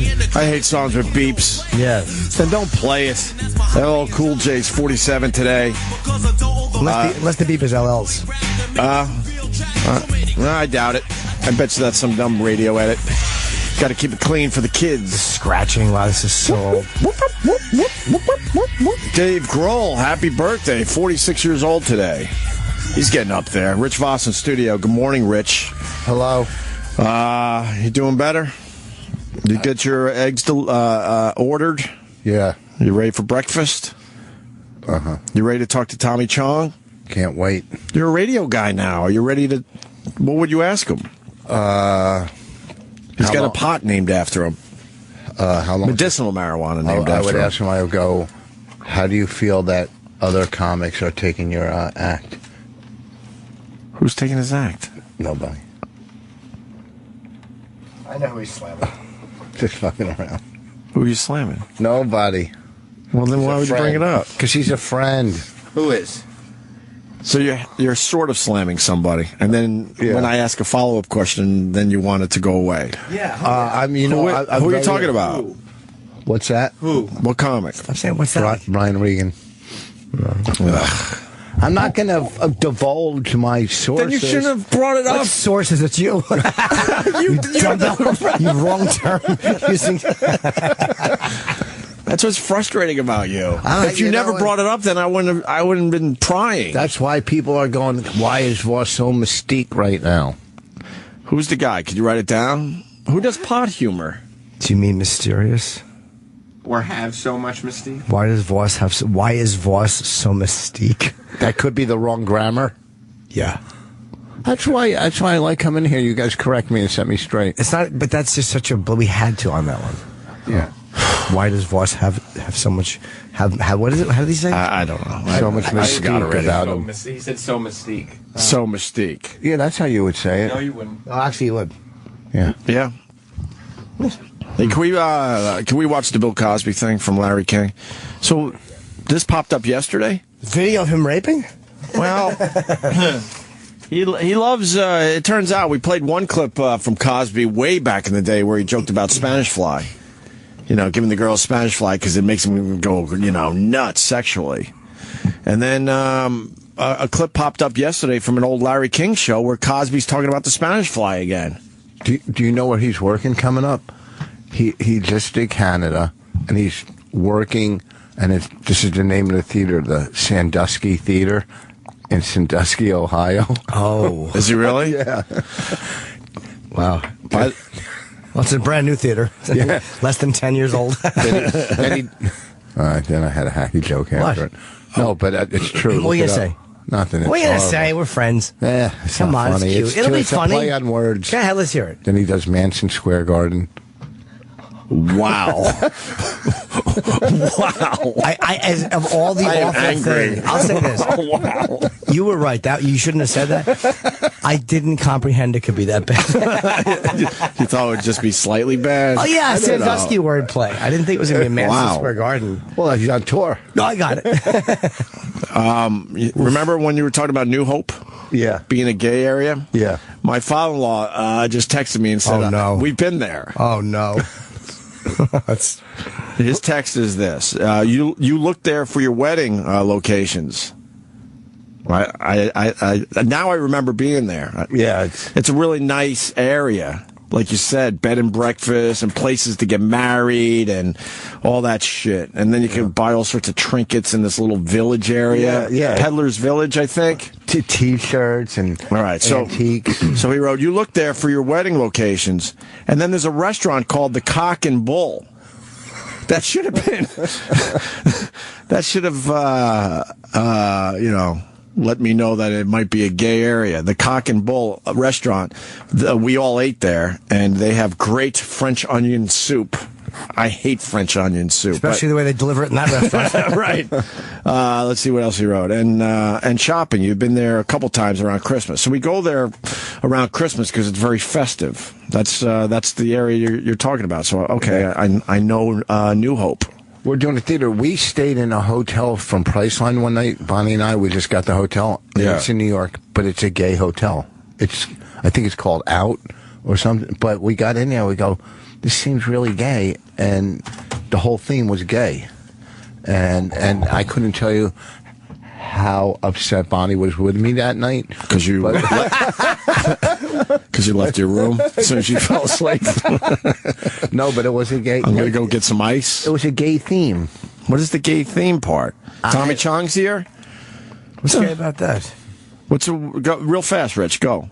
And I'm just saying, there's, The whole theme of the hotel was gay in New York. And why was she mad at you about that? She wasn't mad. We didn't know until we were laying in bed. Oh, she was mad that you didn't know ahead of time that it was a gay hotel. Yeah, Priceline, and that's what we got. But wouldn't it be a really nice place? Don't they take care of their stuff? It was great. It was probably a really nice room. Yeah. It was a great room.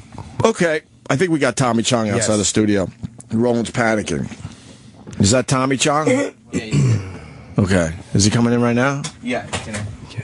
Oh. Someone help him get that door open. Hang on. Hold on, we gotta... Hang on. Okay. Hey, I get high on hugs. Are you doing good? Tommy. What's up, Tommy? Opie, Rich Voss. Hey, how you doing? It's been a couple of years, sir. How are you? Been a while. Yeah, been a while. You got a bone around your neck. Yeah. No, it's actually a piece of wood. Piece of wood? Yeah, it's my not a pipe. Oh. It's not a pipe? It's a necklace. Oh, it's cool. But can you smoke weed from it? But if you had to smoke weed, you could figure it out, right? It works easy. Yeah. Where would you put the pot?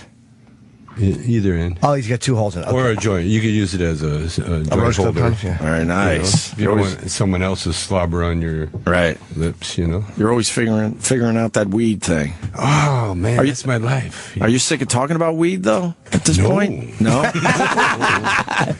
Now it's not just weed. There's strains, and there's CBDs, and there's THCs, and there's all sorts of good things. Yep. You know? Did you ever think you'd see the day when this happened? To me, it's always been legal for me. So, it's like everybody's catching up to what I always knew, Right. But you got to be happy that they're legalizing it finally, because it's been ridiculous that it wasn't legal for all these years. Well, it takes what it does. The supply is more readily available. Mm-hmm. There was a time you go places you couldn't find weed anywhere, but now you can find it anywhere. But don't you feel like less than that you don't smoke crack like real men? You know what I mean? Like, yeah, no, I know. I mean, if you're going to get high... Dab. Yeah. Dab is like crack. What's dab? Is that a new thing? Oh. Well, he used to smoke crack. Here. What's that? I don't... Rich used to smoke crack back in the day. Yeah. He's clean and sober for a very long time. 29 years. 29 years, but yeah, that was his thing, crack. Dab. I've never heard of dab. Oh, well, then it'll take a while to explain it to you, because you've been on, you're kind of recovering crackhead. So is dab is that a pot strain?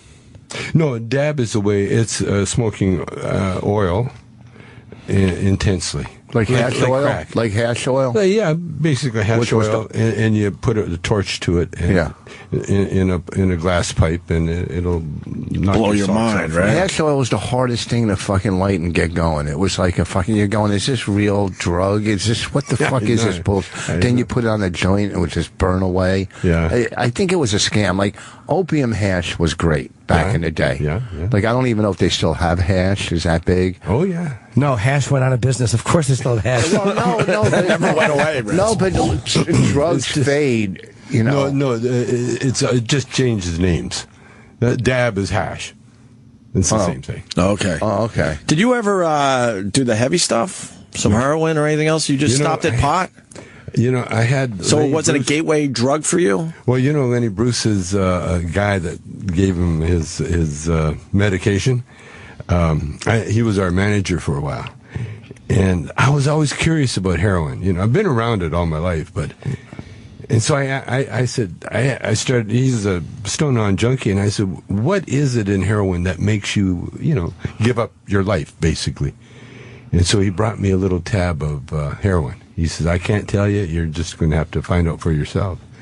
And so I kept that tab of heroin in my house for about a month, and then I finally flushed it down the toilet. Oh, you just said, fuck it. Yeah, but... No, I said, it looked, it scared you. It screwed up so many good people that I wouldn't have a chance. But the difference between heroin and crack and meth, there's functional heroin addicts that have been doing heroin, that can function after 20, 30 years. And all of a sudden they're dead. It's really weird how heroin addicts, like if the people that you don't know are doing heroin, like Philip Seymour Hoffman or other people, like unless it's a rumor, like, oh, they're doing great, and then they're just dead. And then one day. I didn't see that coming. Also, too, when you get to the point of where he got clean and then he started again, and his progression is there, and now you got the kind of money he has where you go, like when I was a drug, if I had money money like I do now, I'd be dead too, and so would you. Yeah. You know, so tell him what you did for one time for drugs. What did I do? He was blowing guys for drugs and everything. I didn't blow guys. I would blow guys for fun, not for drugs. But I didn't do it for drugs. Don't fucking turn me into that type of drug addict. Yeah, don't put that jacket on. What kind of ruin his reputation? Exactly. Yeah, but he doesn't want to admit it, but he would wear very short shorts. He admitted to that. We went to a drug dealer's house. That might have been gay, so he figured if I wear very short shorts, the guy might give me a little extra. No, and then he went upstairs with the guy, and that's where he stops telling the story. We would go to Dickie's house, me, Dirk, and every week, and on Friday night, 2 gay guys, and Dickie would always go to Dirk or come upstairs. I got to show you something. Give him tons of coke. Can I blow you? And I'm going up there for like 2 months at a time. He's not asking me. I'm getting like fucking. What am I, the other guy? You know, the fat friend. And I'm depressed. My mom's like, calm down. He'll ask to suck your dick. You know, give it time. So, and then she would. So one day after basketball, when I had these shorts, and back in the day, I had no pot, and they were real short. I went up. They were the Larry Bird shorts. Yeah, very short. Yes, that's right. Yeah, you're right. No pockets. I think I had a pair of those, but I wasn't trying to get drugs. I wore them into court once, and the judge, that's how you come to my court. He said 4 weekends in jail. And for the shorts. Because I wore them to court once. Well, why were you going to court that time? I was just going for No, my dogs got loose and they attacked or something, and for whatever. There was something else going on. He made you go to jail for 4 weekends because you're shorts? He suspended it, but he said it in court. Right. He goes, 4 weekends in jail because you come into my court. I walk in there with shorts up to here and a skateboard in my hand. You know, and he said, that's how you come to my court? I go, I didn't know there was a fucking dress code. And everyone knows that you gotta kind of present yourself in a court. Probably turn the judge on, you know. Right. We're probably going to get him out of here. I find the heroin thing very fascinating. That you just knew you couldn't handle it. No, I knew. I knew. It was the apple, you know. Once I did it, I'd be done. Right. So I just. And who are some of the people you saw around you get their lives destroyed by heroin? Any big names we know? Well, you know, John Coltrane, you know, he was one of them. I didn't know him that well, but, I had met him. And, tons of people. Hendrix. Right. Did you ever meet Lenny Bruce and Hendrix? Never met Lenny. You know, I sat outside. I was like a disciple. I was in San Francisco, and he was appearing at a club, and I never had any money to go in, to pay to get in.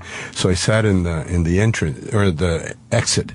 With the garbage cans, and I could hear Lenny, and I'd listen to his wow, that's kind of cool. It was very cool. Were you doing stand-up back then? No. What did you I was a musician with Motown. I was doing Motown. I was a guitar player. Oh, you were doing real, traditional music? Yeah, well, R&B. Yeah. Right. I was a black guy for... For many years? 28 years, yeah. So you had to know Pryor, though, right? Did you meet Pryor ever? Back in... Well, yeah, nothing serious. Yeah. I said, I'm a little deaf. I thought you said, did I have a Pryor? No, did you? Did I know Richard? Yeah. He was a friend, too. He was a very good friend. You know so many great comics. I knew them all, man. That's pretty cool. Were you in San Francisco during the whole Woodstock time? I was before. I was not Woodstock. In San Francisco. When the Dead started doing concerts. Wow. Love-ins. Wow. They were love-ins. And, right. In fact, I was supposed to go to one. I couldn't afford anything, But I was on the... I thought all that was free back then. What do you mean you couldn't afford a love-in? And you had to feed yourself, All right. I was a poor-ass musician, man. The only thing we could do was find a girl that could support you while you were in town, So you would pay all your bills, right? Yeah, which we did. And you would give it to her good. I get it. What was your first taste of money? What was you go all those times of being broke? What was the first time you got a decent paycheck? Well, it was weird with me because I had a couple of careers. I had a band in Canada, first R&B band. We started same time before the Beatles actually, and we were the first ones to bring R&B into Canada, and then so we went to Vancouver and. We were literally given a club. This guy had a nightclub that was empty. He says, "Do you want a club?" Yeah, okay. And so we started a club, and First year was tough. You know, I was trying to sell half interest to the club, to the parking attendant for $100, so I could get some money to put an ad in the paper. And he wouldn't go for it because he knew there was no one in the club because he ran the parking. Yeah. So, but 2 months later, we were packing the joint. And so I had a little taste of money then. Oh, okay. From just doing music. That was from the nightclub. Did you have comics open for you then?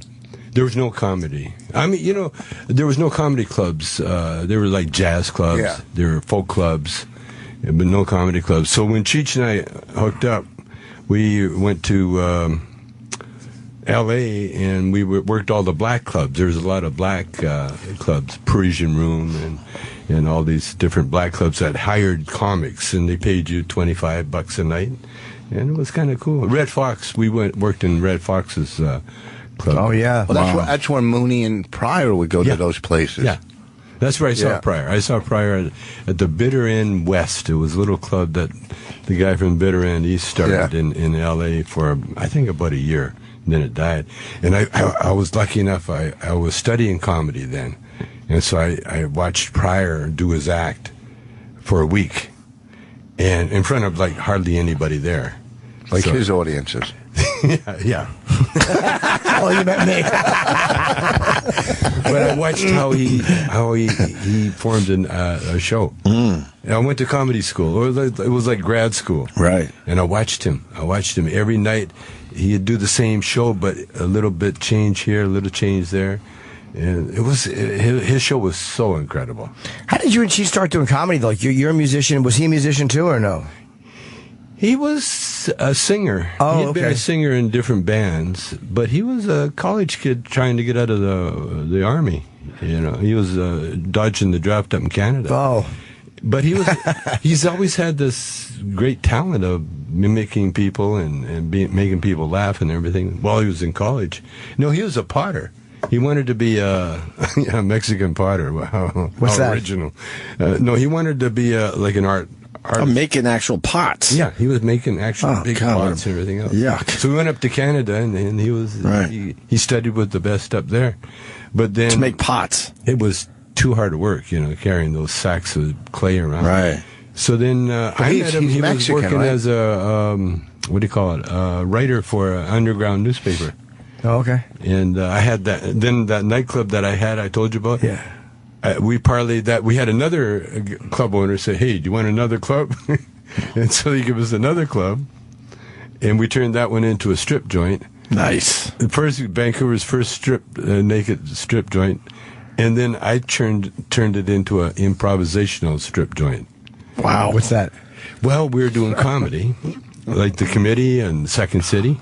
Only the girls, instead of pretending to take off their clothes, they would take off their clothes. And it was so good. Give me a situation. Okay. You're blowing me. That's what it was. We'd take suggestions from the audience. That's funny. Hey, do a bit where you kill a cop. Oh, okay. It was that kind of audience. Yeah. Freeze tags. Get it out of there. It was great because we would torture the audience because we changed the club from a strip joint into improvisational overnight. And so the bikers and all the hardcore guys, perverts would be sitting there waiting for a strip show, and we sent out a classical guitar first, playing classical guitar, and then a mime artist. Oh my God! Prancing onto the stage, and the audience was sitting there just staring, they're looking, and they no heckler lines, you know. There's one heckler line, the guy called everybody Elvis. Hey, Elvis! And that was the mime artist. Right. And he's pretending to pluck flowers, and he's prancing around the stage. Did they enjoy it? They were in shock. And then my first partner, Dave Graham, white guy, long hair, funny-looking guy, mustache. He comes out, and he's got a cowboy hat on, and he sings this horrible song. I dream of Jeannie with the light brown hair. That kind of... And now the bikers and that, they're getting pissed off. They're going to hurt somebody. They're ready to throw their bottles. And just then I kicked the door open. We had a door in the back of the stage, part of the scenery. I kicked the door open, and I'm no shirt on, hair messed up, and a rolled up newspaper. And I walk up to Dave and I go, "What kind of fucking song? What kind of effing song is that?" And I start beating the shit out of him. Crap out of him. Right. And the place goes wild, just goes crazy, you know. And then from then on, then we start bringing out the naked girls and doing bits. So they let you kind of incorporate being funny with the naked girls once you smashed them with the paper. Yeah, well, yeah, it was my club, so I could do anything I wanted. So I just tortured the shit out of these people. They loved it. Right. They loved it. After a while, you know, they would come back.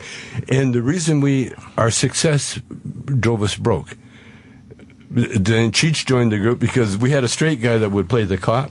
And his wife found out what he was doing because we started getting newspaper coverage and everything. Right. And so his wife took him away, and so then Cheech joined up as a straight guy. And then after that, the group broke up, and Cheech and I stayed together. And that's the story of Cheech and Chong. Yeah. Me and Norton used to do a strip club in Phillipsburg. That's right. It was called the Boxcar. We went on between the dancers, and these fucking were animals. And there was a lady in there, a waitress, who had tits this big, and a bachelor would come in, and they would pay her to smack the guy in the head with her tits. And next thing you know, the guy's got a bloody nose, a fucking broken face. She was like a beer can crusher. She could crush beer cans with her tits. It was really we had her in. Yeah, really enchanting young lady. I met her. Yeah. And then she sprained my wrist in Boston. And then she gets around. I'm serious. I forgot her name. She slams aggressively beer cans down to nothing. Yeah, and she smashes them with her tit. Her daughter was a stripper there. So, you know, they kept it in the family, which was nice. Course. But those fucking... They were totally nude girls. Yeah. But you could bring your own alcohol. It was a really a lovely group. And that was the other heroine. One of the girls in our troupe, she died recently from heroin overdose. From way back then? Yeah. How did you never get into, like, drinking horribly? Like, how did that never completely wreck you? The drinking? Yeah. I was too much of a musician, really. I tried, you know, I tried to drink, but I like pot better, you know, and pot made me feel... So you don't drink at all? No, especially now. I had prostate cancer, you know, a couple of years ago. And one of the things I had to quit was drinking. And how you doing with that? I remember you coming in here and talking about that. Remember? Yes, of course I do. That was how long ago I was here. And I've been treating it with marijuana, hash oil, with suppositories, and I'm basically cancer free. Wow!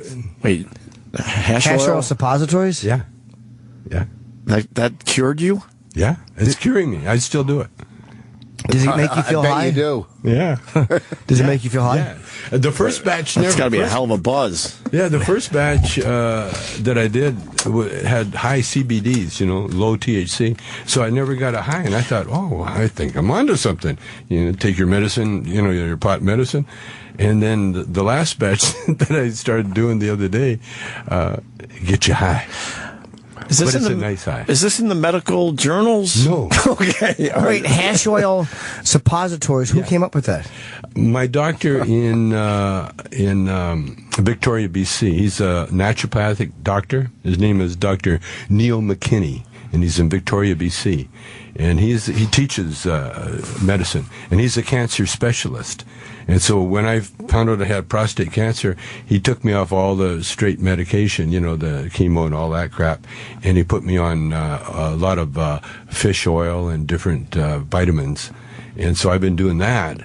And then when I started finding out how marijuana treated cancer, so I called him or emailed him and asked him, how do you treat it with hash, with oil? Right. And, you know, do you take it orally? What do you do? And so he wrote back and told me about the suppository approach. That's the affected area.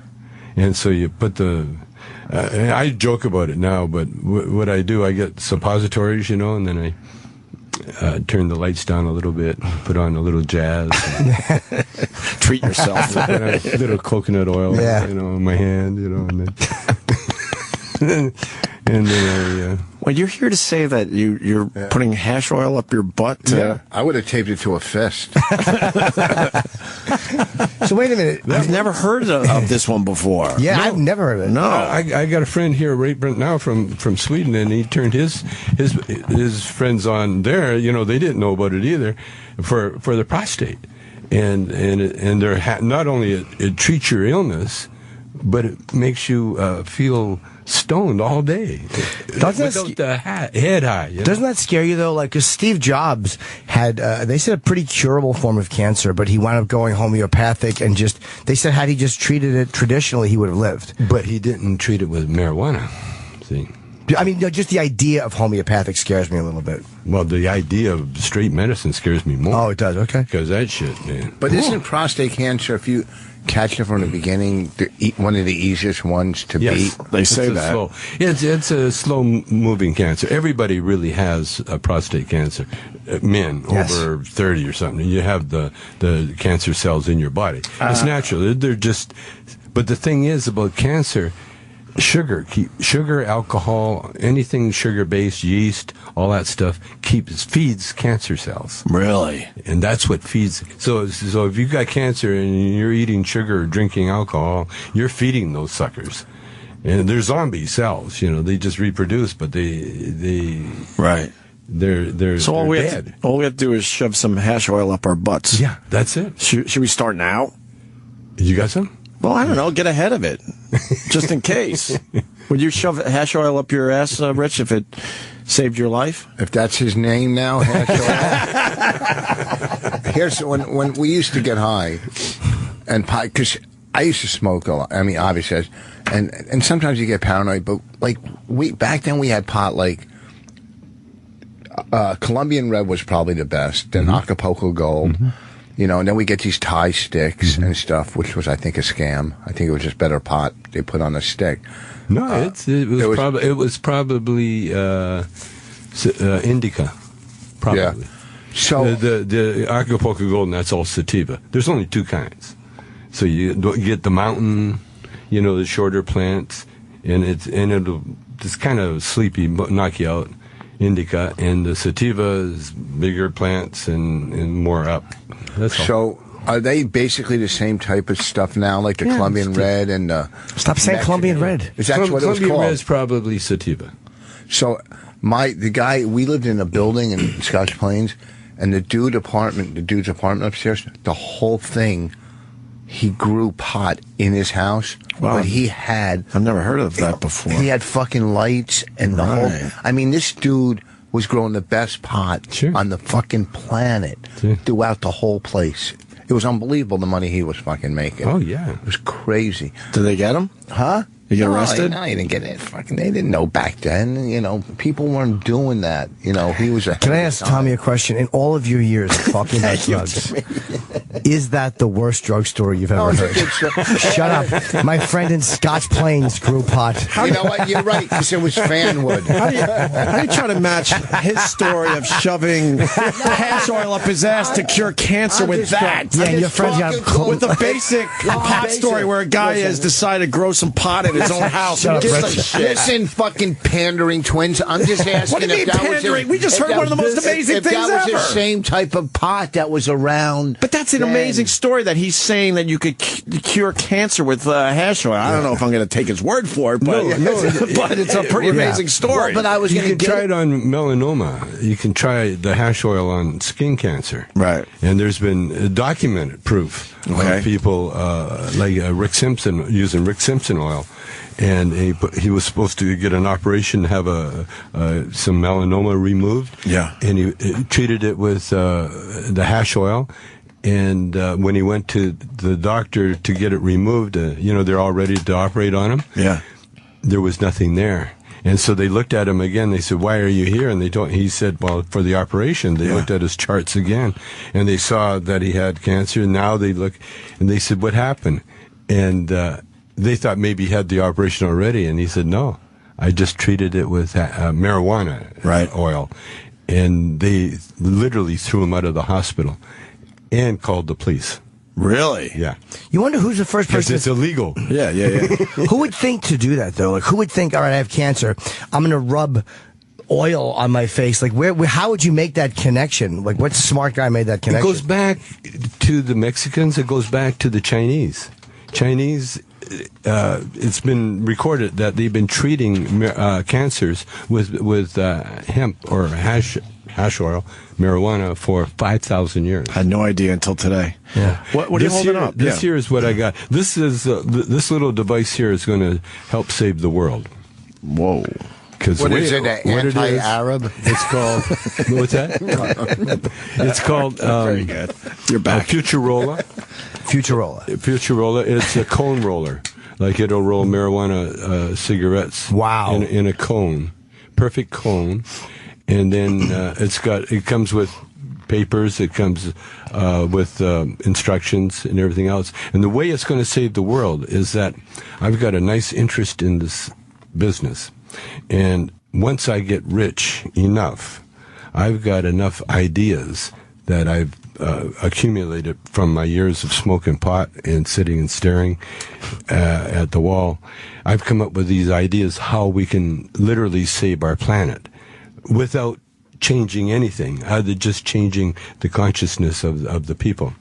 And so I think everybody who smokes pot has come up with ways to save the world. I think everyone who's really stoned. Oh, absolutely. But no one has really done any more than talk about it. Wait, you got the ideas, but you need the funding? Well, what I want to do, I figured the way to save the world is to become one of the richest or the richest man in the world. You're going to do this? Yeah, I'm going to do that. And what's going to make me different than everybody else is that I'm not going to hide my wealth through corporations. I'm going to be paying the most personal income tax of anybody on the planet. So you don't think putting those things in your ass makes you delusional? Totally. Totally. That's the whole point. So how do they get this thing that you're holding? The Futurola? Well, we're doing an event tonight. I don't have any of that information.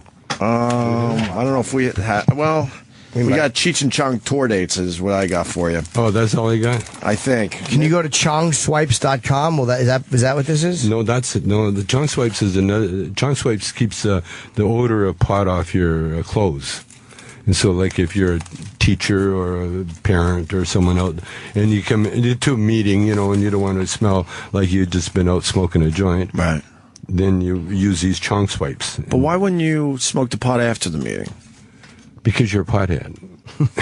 Yeah, you don't make good decisions. You don't. Good answer. You're not rational at all. And it's guaranteed you use these Chong Swipes that you'll get the smell off you? Yeah. What's in the swipes? Yeah, something very, very, very mellow and like a lavender, like a sandalwood. It's not that strong. It's not that strong, but it's sort of like a neutral. It's a neutral odor.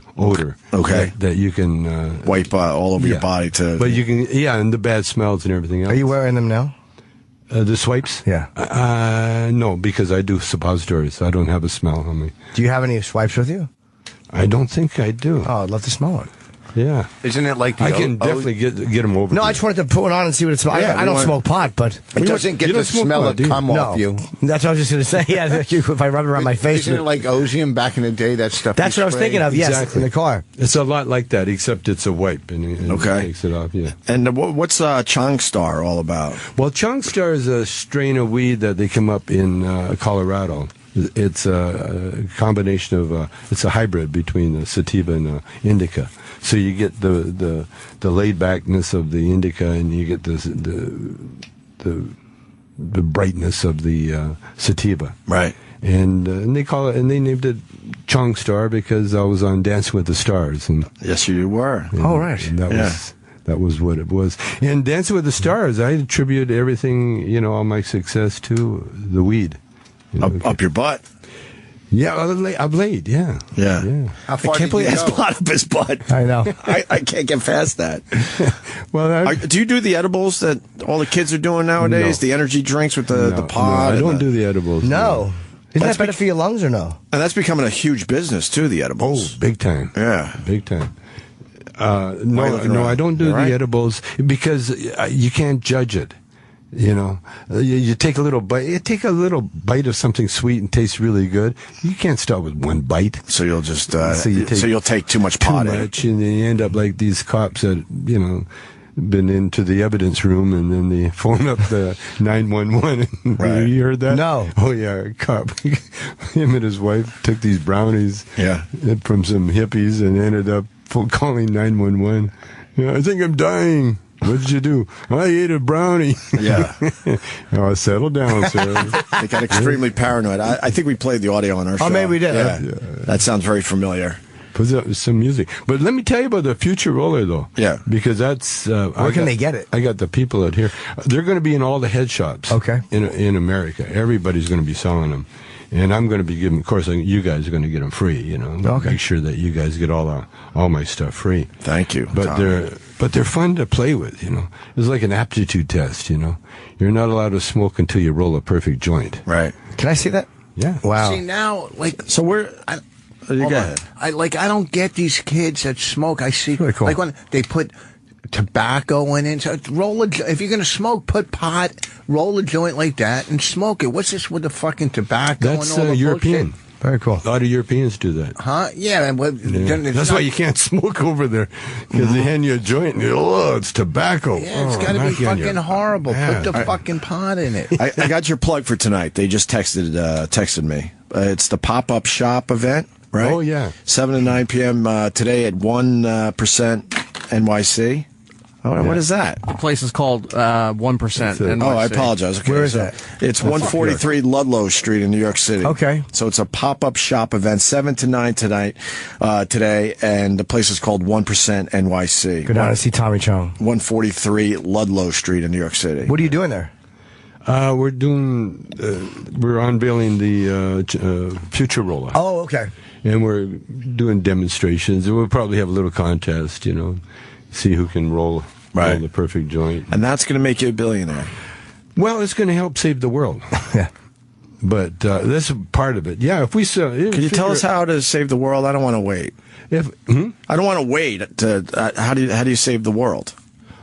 Well, you have to wait. I mean, that's what life's all about. But if you have the idea now, let's get the idea out there. Let's get it going. Absolutely. Well, there's a couple of ways. You know? Diet is one. Right. Diet. So you got to change everyone's diet? That's almost impossible. No. Just, it's happening. Change people's consciousness. You're in the business of doing that. That's why people listen to you. Nice. Because you do change people's consciousness. All right. Yeah. Look at us, Jimmy. Yes, we make them from being conscious to unconscious. Right. We lose a lot of weight from vomiting every morning from this. But I can. I've gotten into meditation since the last time I talked to you. Oh, good. I bet you meditate a bit. A lot. A lot, yeah. That's the supreme way of praying. Yeah. I like the meditation. It talks to me. It is way more than organized religion does. Tommy Chong. Absolutely, absolutely. No, the Chinese have known this forever. And I'm part Chinese, so right. So we're wise. We're wise people. I mean, there's a lot of dumb Chinamen on the earth now. Yes, there are. But it's all proportional. Yeah. There's a billion, so there's a lot more smarter ones than there are dumb ones. Good point. I mean, you figure out in China, they're copying Americans' bad habits. Mm-hmm. Oh, we have McDonald's, why would you do that to yourself? Like a plus. Why would you do this? Right. And the Chinese they got a nice pure society over there. They spent centuries of creating a way of eating that's so healthy.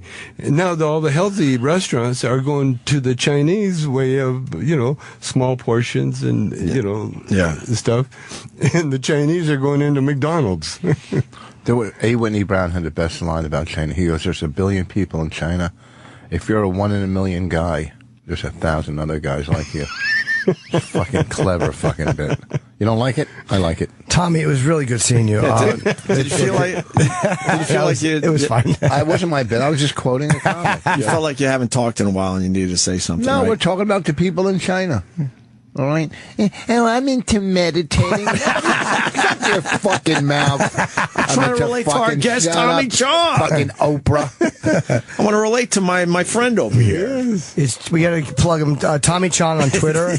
You can go to cheechandchong.com, chongswipes.com. And tonight it's 7 p.m. to 9 p.m. on what's it called? The one on Ludlow Street. I want to make sure you get the plug. 1% New York. 1% New York on Ludlow Street. No, 143 Ludlow. Yeah, 143 Ludlow. Are you still with Sharon? Is that her name, or what's your wife's Shelby. name? Shelby. Oh, because yeah. I did a gig with her once. Fascinating. It was. We're a love story. That's nice. And we're so much in love. She got really pissed off at me on Dancing with the Stars. That's how much in love we still are. You were got jealous because you were taking a peek at all those nice legs. No, I had this. Or it was how you were holding the woman. I kept woman. talking about my partner, Peta. And she didn't like it. Ooh. You guys hosted. Ooh, it got chilly at home. Really? Wow. No, but that's good though. Once in a while, you got to remind them that you're Tommy Chong, and they should be very lucky they're with you. That's a good what move. I'm saying. No, it's not that at all. I'm just very lucky I still got her. Oh, okay. And don't you tell her, look, you're the lucky one. You get to shove the marijuana up my ass. Right? She doesn't even want to hear about me and my marijuana or my nocturnal. Has your wife had it with you and your marijuana talk? Look at that. Really? It's almost like a ad, like a what's that insurance ad? What are you wearing? Does she does she smoke pot? No. She never smoked pot. No, she has. No, but she's had her rap is she'd rather do acid. Oh, really? Wow. She used to do acid. Oh, that's no. She has a glass of wine every night. Okay, but no, she. That's why the wipes come in handy. In her mouth, right? Now you hosted a gala in Montreal. He's got to go. Oh, he does. It's a good story because my wife. Because it's about you. Go ahead. No, it's about Bonnie. Okay, go ahead. My wife. They remember how you made fun of me for bonding with Tommy Chong? No, in Canada. And my wife went on, and you guys walked back up and said, "Let's have a big hand for the racist comic." She did a lot of racial stuff. Oh, okay. And you guys trashed her really well, and I was very happy about that. I love racial stuff. You were as long right. as I'm not saying it. What's that? You were right. That was a great story. It wasn't a great story. Hold on. Hold on. Let me find my Zen. Yeah, but you made fun of me for bonding with the guy, and now you're trying to bond with him. I'm not trying to bond. Mentioned his wife. His wife's a comic. That's why, and my wife's a comic. But you're doing what I did. No, I'm not. I'm just trying to make the guests feel comfortable. You want to bond with Tommy Chong, too, because he's such a cool dude. He's a cool dude, and he's an icon, and I grew up listening and watching. I used to listen to those records, Cheech and Chong. When I was a kid, man, wow. That was one of my favorite things to do was listen to Cheech and Chong. I can't. He's an icon. I don't get high. I don't agree with that, but I respect everything he does because I grew up watching it. And try the anal approach. Absolutely. Even without the hash oil. Yeah, he would like the anal approach. You do it with lamp oil. Hash oil, though. Yeah, you could use a placebo. They're saying you have to go because of the press. They're telling us. All right, Tommy, always a pleasure. The great Tommy Chong. Really nice seeing you guys. You too, buddy. I'm glad you're doing well with the cancer thing. For real, because I remember you talking about it on our show. Yeah, you could go to chongswipes.com. You got the big event tonight, Chong Star. Pick that up if you're in Colorado. And I think that's it, right? Go see Tommy Chong tonight at 143 Ludlow Street at 7 o'clock. Yeah, and follow me on Twitter because, because it's the thing to do these days. It is the thing to do. Take care, guys. I'm gonna follow you right now, Tommy Chong on Twitter. Thank you, Tommy. You want some turkey bacon? We're back with Opie and Jim. People here today. Rich Voss in studio this weekend. Yes, I had to listen to Rich Voss. I thought I asked good questions. Yes, I thought I did. I thought I asked Tommy Chong good questions. I thought they were pretty good. Why didn't anyone ask him this one though? You're on the show. Why don't you ask him the question? Because it's on my show. It doesn't matter if you're in it's here. It's none of my business. Some of these. But the ones I asked were good about I like the controversial questions. What did you want to ask Tommy Chong? Well, first I want to ask him if this weekend he'd be in New Hope, Minnesota to see me at the New Hope Cinema. Why wouldn't he? Or the following week at Mohegan Sun. He's thinking to himself, what's the only thing worse than cancer? And then if he's watching our movie on Hulu now. You can't cure that with fucking marijuana up your ass.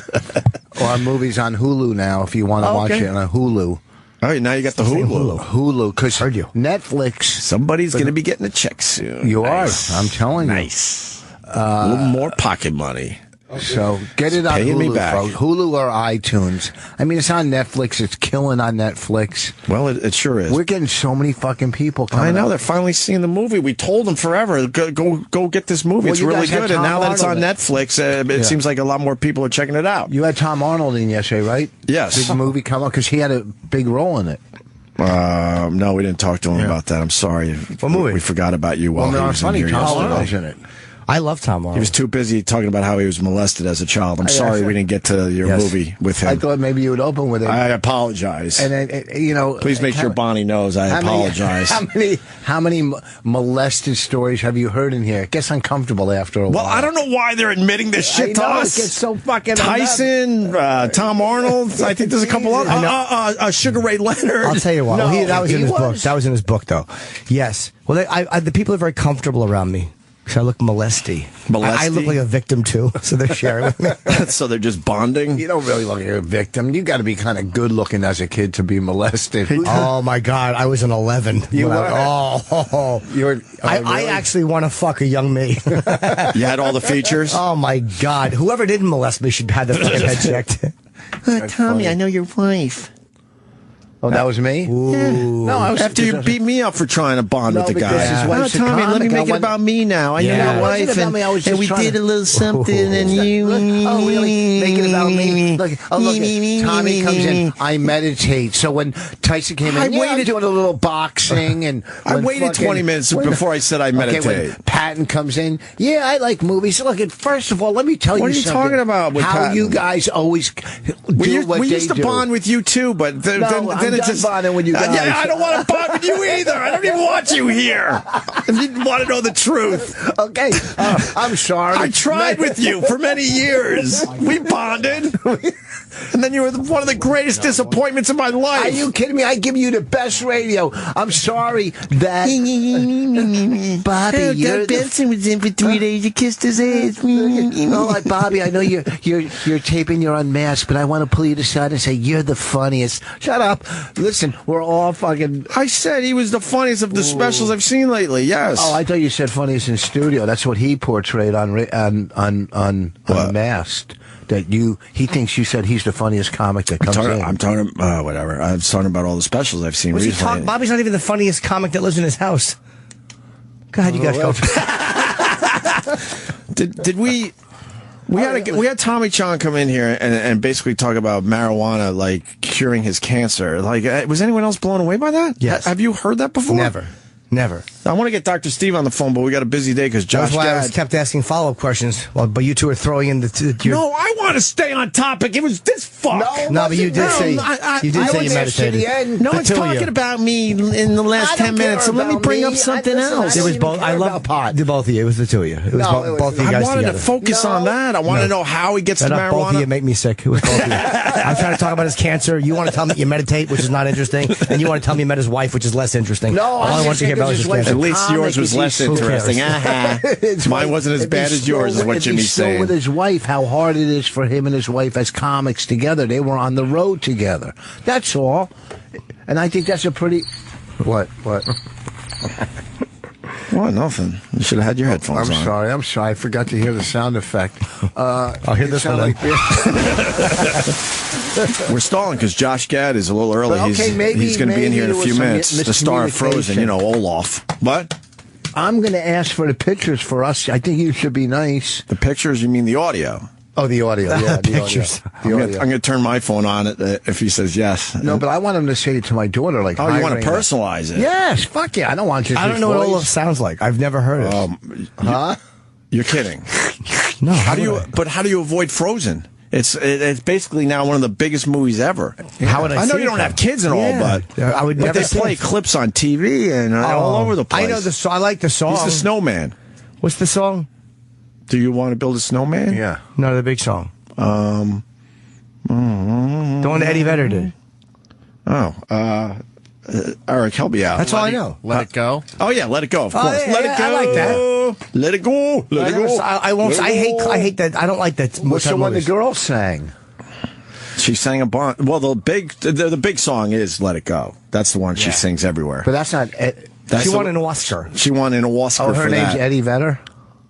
I said something wrong, didn't I?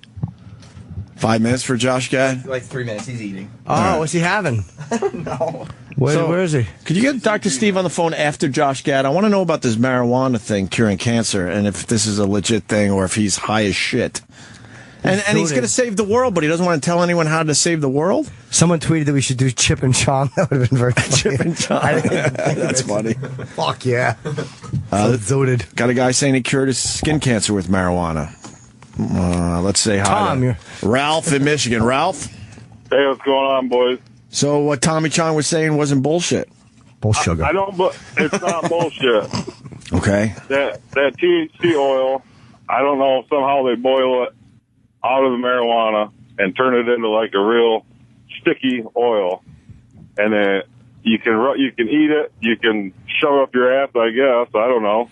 Wow. Or if you have skin cancer, they're saying it cures that. And I had a spot on my cheek. Yeah. And I put that stuff on it 3 times a day, and when I went back for a checkup, it was gone. Wow. All right. I'm going to get a real doctor on the phone to really talk about this. Hearsay. Huh? It's just hearsay. It's just hearsay. Until we talk to the doctor, but we got Dr. Steve in our back pocket, so we'll have him on after Josh Gad. Tommy, I knew a guy who grew pot in his house. He made a That was a bad story. He made a killing. That was a bad one. And this guy made a whole bundle of cash. You sound like my aunt. And he made a bundle of cash. No one cares. I'm just saying. Shut up. Are you growing? I was trying We knew to what you were talk saying, but it pot. was, I got know it. a guy I don't that care pot. But do you understand, as far as pot stories go, we all knew a guy growing up that was growing. Yeah. Maybe not to that extent, but there was a few plants in the backyard. Bill or in D'Angelo the grew him in his basement. backyard. My buddy Bill D'Angelo had him in his fucking yard. Right. Pot trees. We all know a guy. Yeah. But you acted like fucking, you had this big story, and it was just some jerk off in Scott Plains who grew him. But then you try to make it more interesting that this guy made a lot of money. I think your would go, ooh. What was I think your punchline was going to be, can you believe it? Yeah. What was this story that you and your friend went into a deli, and there was a black guy, and you guys said something really offensive? It's so fucking funny. You and that was Dean. No, that was a pizza place, and no, it was that was a chicken place in New Brunswick. We were drunk and we'd been shoveling snow, and Dean said the guy went to me. I went to grab some, and Dean goes, "Get your cotton picking hands off that." No way, really? Yeah, in a black thing. He was doing it to make me uncomfortable. Right. And then there was that time that we were outside of a pizza. What happened in that situation? Nothing. It was just embarrassing. Okay. But there's outside of a pizzeria where Dean asked this fucking limo driver as he gets out. Dean goes, "Are you in the mob? Are you in the mafia?" He was like 15, asking this guy for real if he was in the mafia. I'm like, you're gonna get us killed. When you two were shoveling snow, did he ever mistake you for like a fucking pile of nothing? I'm sorry. Listen, last Wednesday I was great, so you know what I mean. Oh, come on, Josh is coming in. That was a good one, though. One out of 2 gets in the Hall of Fame. We got a big star coming in. I fucking can't wait. I'm getting my phone out. Josh! Oh! Give me a hug. I'm frozen. Fucking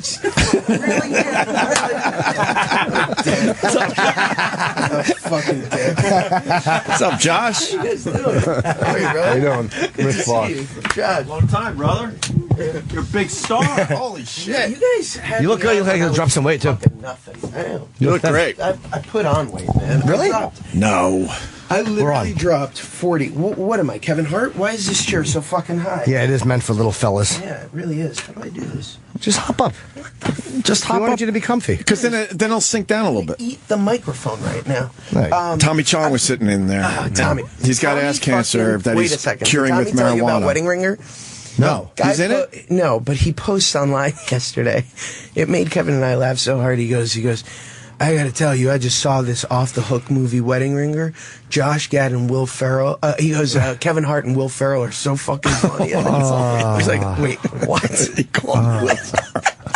It would have been worse if he said Josh Gad and Will. If he confused Kevin with Will Ferrell, then we know the shit's really gone to his brain. I want to go backwards a little bit. Last time you were in, you were talking about this little movie you were doing called Frozen. And you guys didn't believe me. You guys were like, why are we having Josh on promoting an animated movie? It's stupid and below us.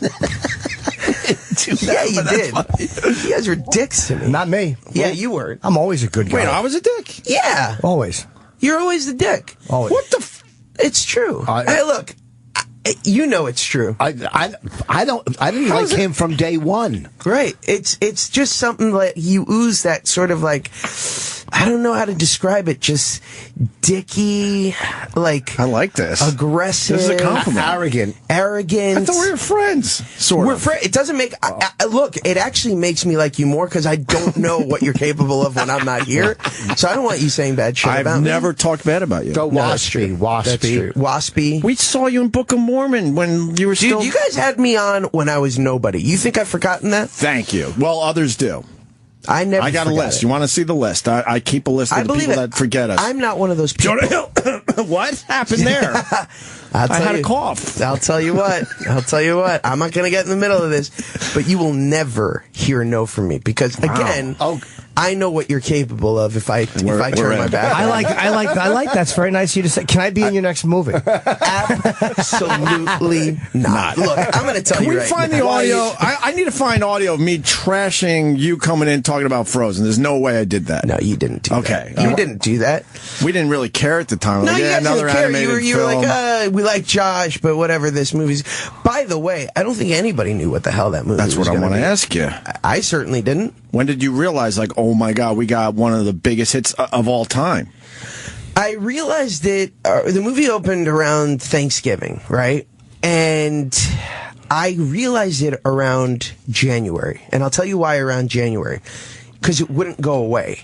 It, like, usually a movie opens, and then it sort of slows down, and by the fourth week, it's not really in the conversation anymore. Right. Frozen, that didn't happen with.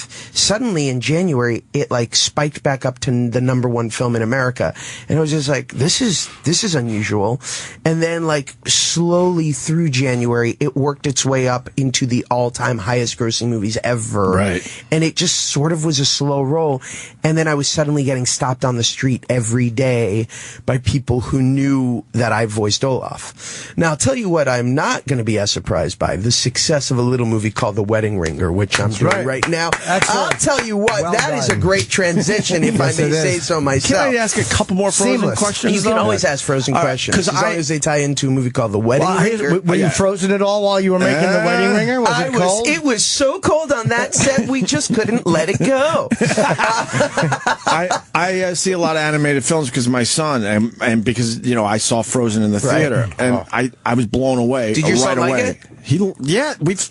I hate you at this point. And I'll tell you why, because I can't get in the car without them asking for Frozen. I've heard Olaf. How old is your son? 4.5. Oh, how old's your daughter? 7. I'll tell you what, I'm going to leave them personal Olaf messages. Get the fuck out of here. Oh, you heard us talking about this? No, I didn't. He was going to ask you. I'm going to leave personal messages. My daughter, I call them get out of jail free cards. My daughter has fucking Frozen backpacks. My God.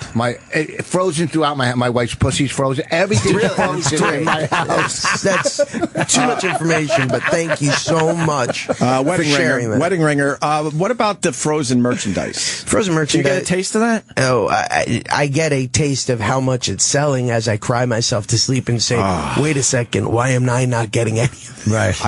I got probably 7 Olafs in my house. I know. A stuffed animal, the figurines. What's Olaf look like? I've not seen the film. You with a chin. And I might sue Disney. Why? Because that carrot nose is very dangerous, and What happened? And people need to know. What happened? Your carrot nose is stuck very in his dangerous. Oh, it got stuck in my hiney. You should never use it in the confines of your bedroom. I will tell you right that now, nose that's is not a bit what it's pointy meant on the for. figurines. They're yeah. Oh, all boy, right. they might have an issue. I don't know anything about this. I got to get my lawyer on the phone. All you know is Frozen 2. You're fucking.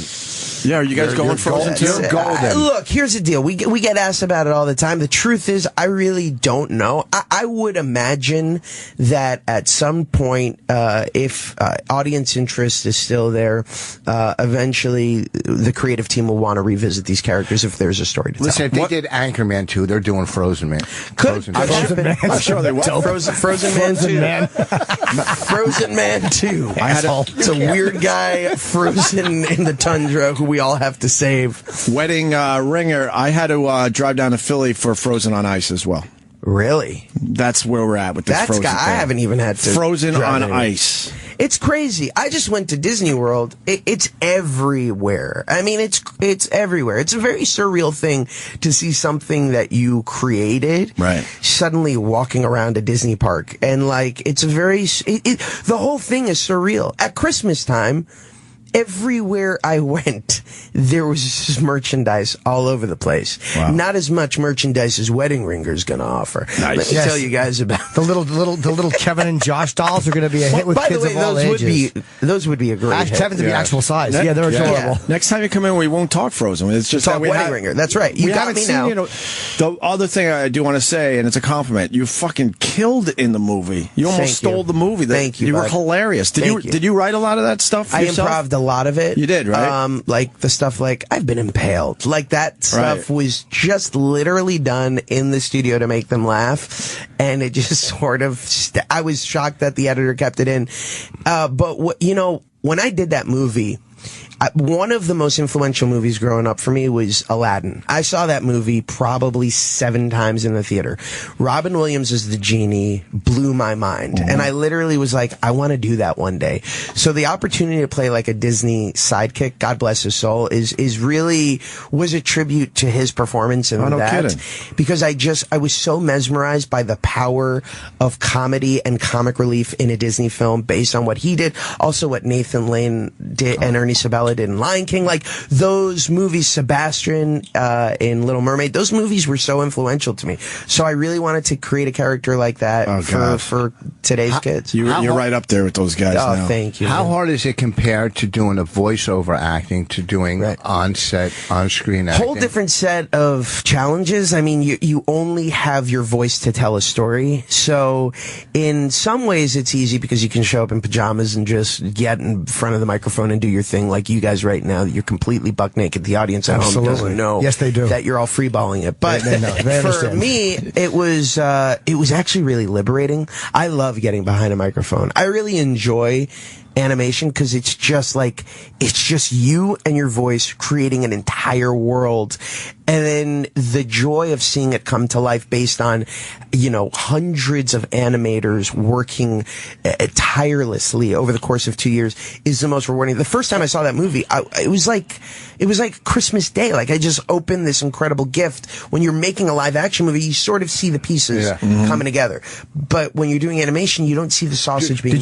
Did you see your character, what you were going to look like? They said, okay, this is what your guy will look like, and then you just kind of went from there? Yeah, I saw they have these things called like maquettes, and then they have storyboards. So throughout the process, you see little snippets of what the guy's going to look like.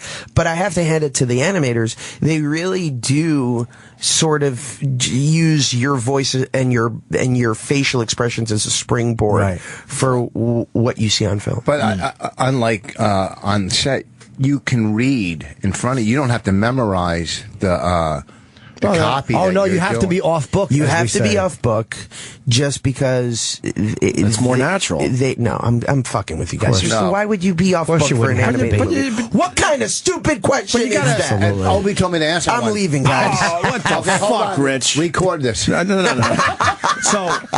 So now the reviews on Wedding Ring are very, very good. This movie is off the charts funny. Yeah. You know me. I don't BS. It's off the charts funny.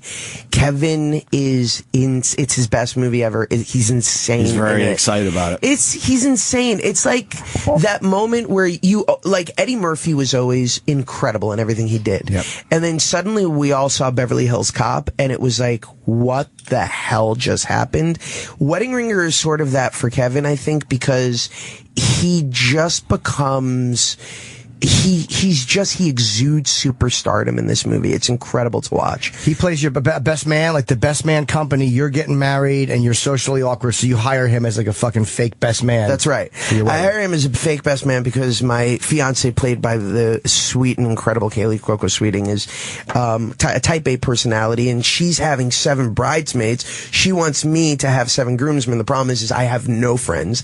I'm a loser, much like in real life, actually. Oh, Josh, stop it. Josh, you're no, a delight. you know it's true. Josh, it's you not. know when I call you, you don't return my calls anymore. I was away. So he winds up allowing me to hire him for this service, and he puts together this ragtag group of insane guys to pretend to have this history with me and pretend to be my lifelong friends. And shit gets crazy. Right. And it's pretty surprising. Every audience that I've seen it with now, because Kevin and I have been traveling around the country showing this movie, people are just shocked at how R it is and how like Bridesmaids and Hangover-esque the comedy is. But it's also really sweet. It's got this incredible core between the two of us and this bromance at the center of it. It's nice to see comedies kind of going the direction where they're using like real language a little bit more now. Like, they went through that like cutesy period for a while, which was kind of 90s. Revolting. Going backwards a little bit. You show the boobs? Yeah. There's a boob shot? Okay, good. Yeah. No. I will tell you Pasties right now. or full nip? Full nip. Full nipple? I will tell you right now, this movie is like a throwback to those 80s movies that we love. Porky's. It's got like, the guy who Animal wrote House? it. Animal House. It's got the... Bachelor Party? Thing, no. Just shut up. Yeah, exactly. Thank you! Can you say this all off? Thank you! I would, but Disney will sue me. Disney will shut this product down. No, but... You picked out of all the great 80s movies, you picked that. Bachelor Party. Why wouldn't you go maybe Caddyshack? Caddyshack? All right. I will tell you right now, Jeremy Gerlich and Jay Lavender, who wrote this, are huge, like, 80s, like, they were brought up in that time, and these guys wrote The Breakup, and they and Jeremy co-wrote Hangover. So it's got that sensibility to it. It's so funny. I've never been this excited. On the prep sheet, it says that Kevin brought you to a black strip club. Is that really true? No, that's not entirely true. Kevin brought me to black strip clubs, plural. Clubs. And let's just say I look like Casper, the friendly ghost inside of those places. I don't fit in entirely. So Kevin hands me, what he does is he has this tradition of handing me like a wad of $1,000 singles, like a thick wad. And I always want to just pocket the cash and leave, but he makes me make it rain, which I had never done before. So I literally am tossing the bills, and a huge wad goes flying into one of the strippers' eyes. It's like, literally the bodyguard comes and like escorts me over to the side. He's like, "Hey, you're being too rough." I'm like, "Dude, I have thick fingers. Right, I've never done this before. Give me a break. I've never thrown cash. If I had my way, I would put this in an IRA and get out of it." How do you make it rain? I've never done that. You just I've never done it either. You just gotta like get the, you like every single. And how much? But how much do you show? Like, how much does each rain shower consist of? Like, will you throw 200 as one, or like 50 as making it rain? Well, Kevin has this miraculous ability to make every single count. Oh, he's figured it out. He's good, huh? I do like $200 increments at a time. Right. We're done within 5 seconds. I want to dance for you. Oh, whoa. All right. Things just got weird. Yeah. They always get weird when he's in here. He's crazy. But this guy is insane. Vice did a great documentary on the black strip clubs. Did they? I love that show. I want to go to one just to experience it. It seems just crazy. It's crazy town. And stuff they could do with their bodies, too. White women just can't do that. No. And going with Kevin is particularly insane. I imagine a couple of them know who he is. You know what? Here's the thing about Kevin is he is like the most fun human being to hang out with, but he's actually a good boy. Like, he really is. He's engaged. He's got his kids, and it's all for show, really, and it's all for fun, but he is so freaking fun to just just because he's really famous. I'm sure they all know him when he comes in. Oh, I think everybody, I don't think you can go anywhere without people recognizing Kevin. He's on a tear right now. Like, it's just like... So are you. This isn't about me. Actually, it technically is. You're right. Kevin's too busy, preparing for SNL, or he would be in here today. I can't come on Opie today because I'm too big for that show. Not me. You'll never hear that from me. Thank you. You will never hear that from me. We were starting to think that, though. No. I had total. No. I will tell you right now. You guys, I have a twin brother who I sometimes send in. Do you really? No, I don't. Because, wait. Yes. I know Jimmy's giving me that horrible look, but the guy from a fast, Napoleon Dynamite. Thank you. Why would you help does him? that. Really? He has a twin brother. What was it, Pedro? Yeah, the guy who played Pedro. Yeah. So I probably should have not questioned that, but this guy actually sends his twin brother to do interviews. And when Napoleon Dynamite was huge, too, by the way. That's crazy. So when the guy was in, we weren't even sure if we were actually talking to him or his actual twin brother. How do you even test that? I don't know. So I probably... one of them is white, one's black. I shouldn't have questioned it. And obviously, you don't have a twin brother, but that's what that was based on. I have two older brothers, but I don't have a twin brother. You got something going on with Billy Crystal. On FX, yeah, the comedian. That show. That's filmed already. Do you guys remember... You would remember this. Do you remember the Larry Sanders Show? Yeah. You know, it's funny. I never really watched it, though. I knew of it, and I was aware of it. It's like comedy. Yeah. Every comic, I feel like, knows Larry Sanders Show inside and out. It was brilliant. It was brilliant. No one was doing that back then. No. This show is kind of the best of Larry Sanders meets Curb Your Enthusiasm. Larry Charles, who directed Borat and Bruno and most of Sasha's films, and does Curb Your Enthusiasm and came from the world of Seinfeld.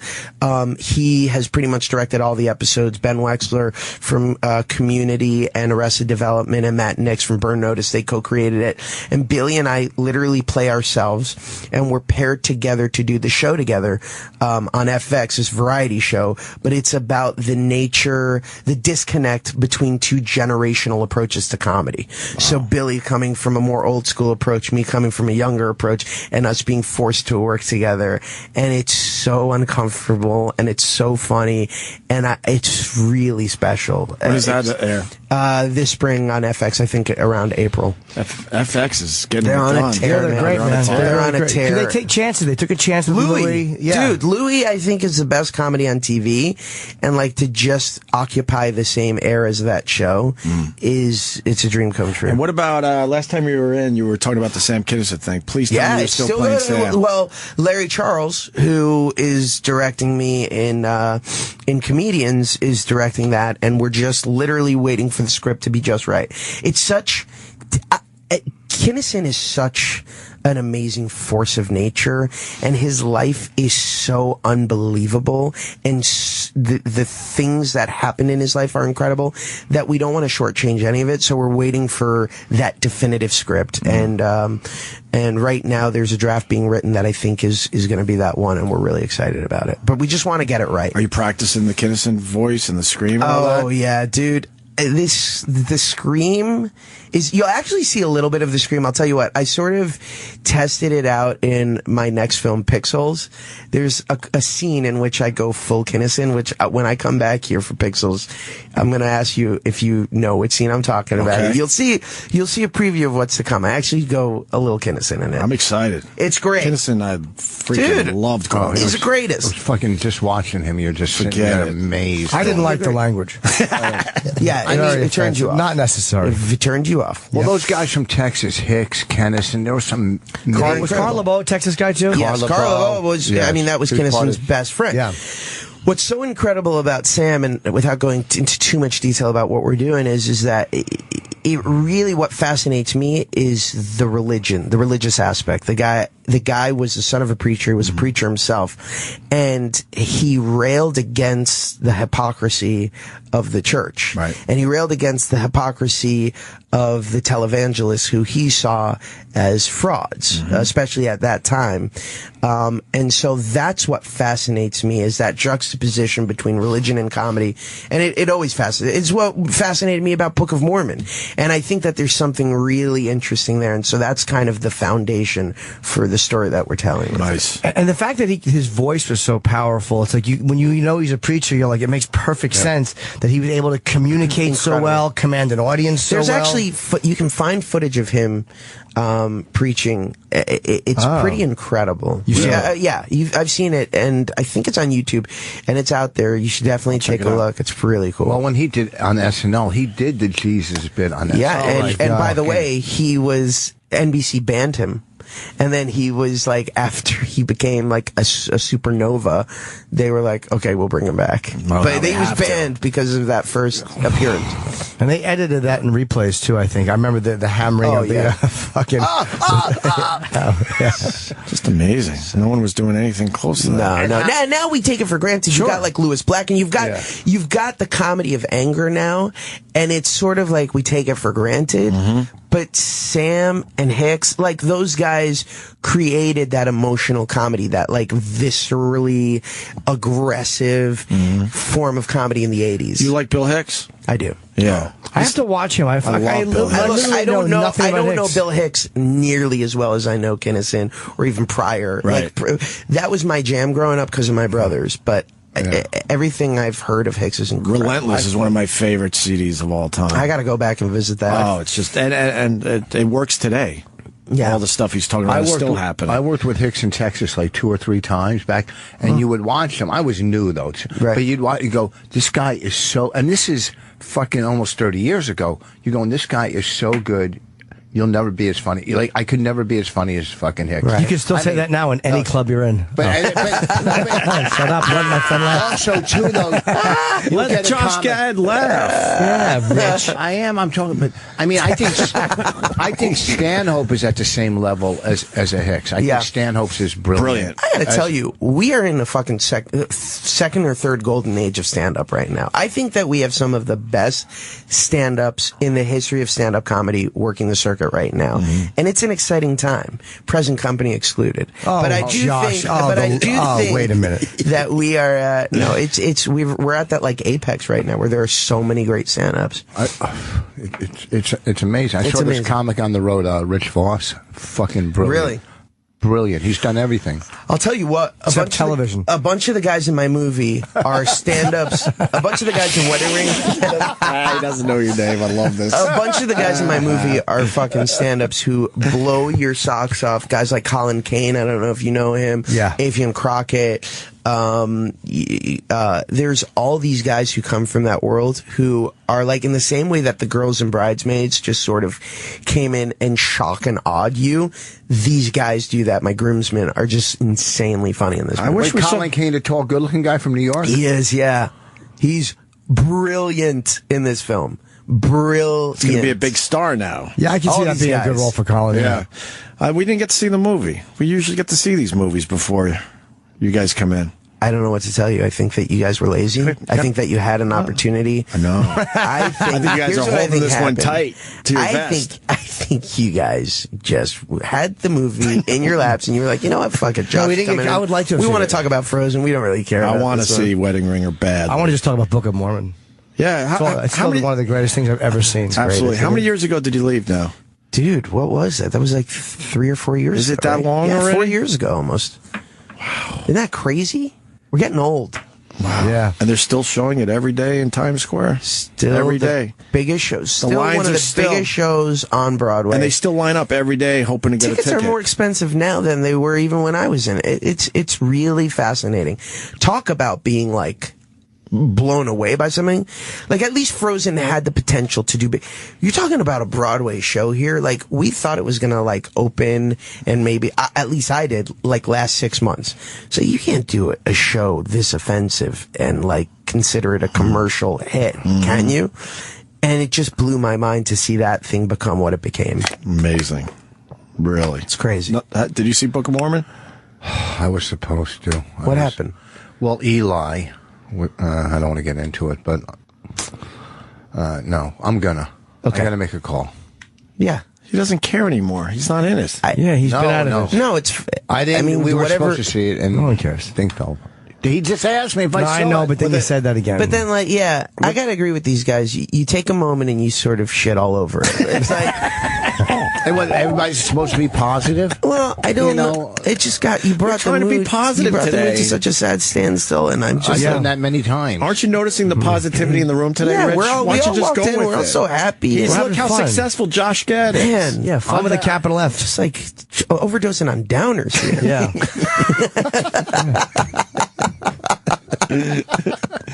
No, I think I fell apart when I heard Colin Kane.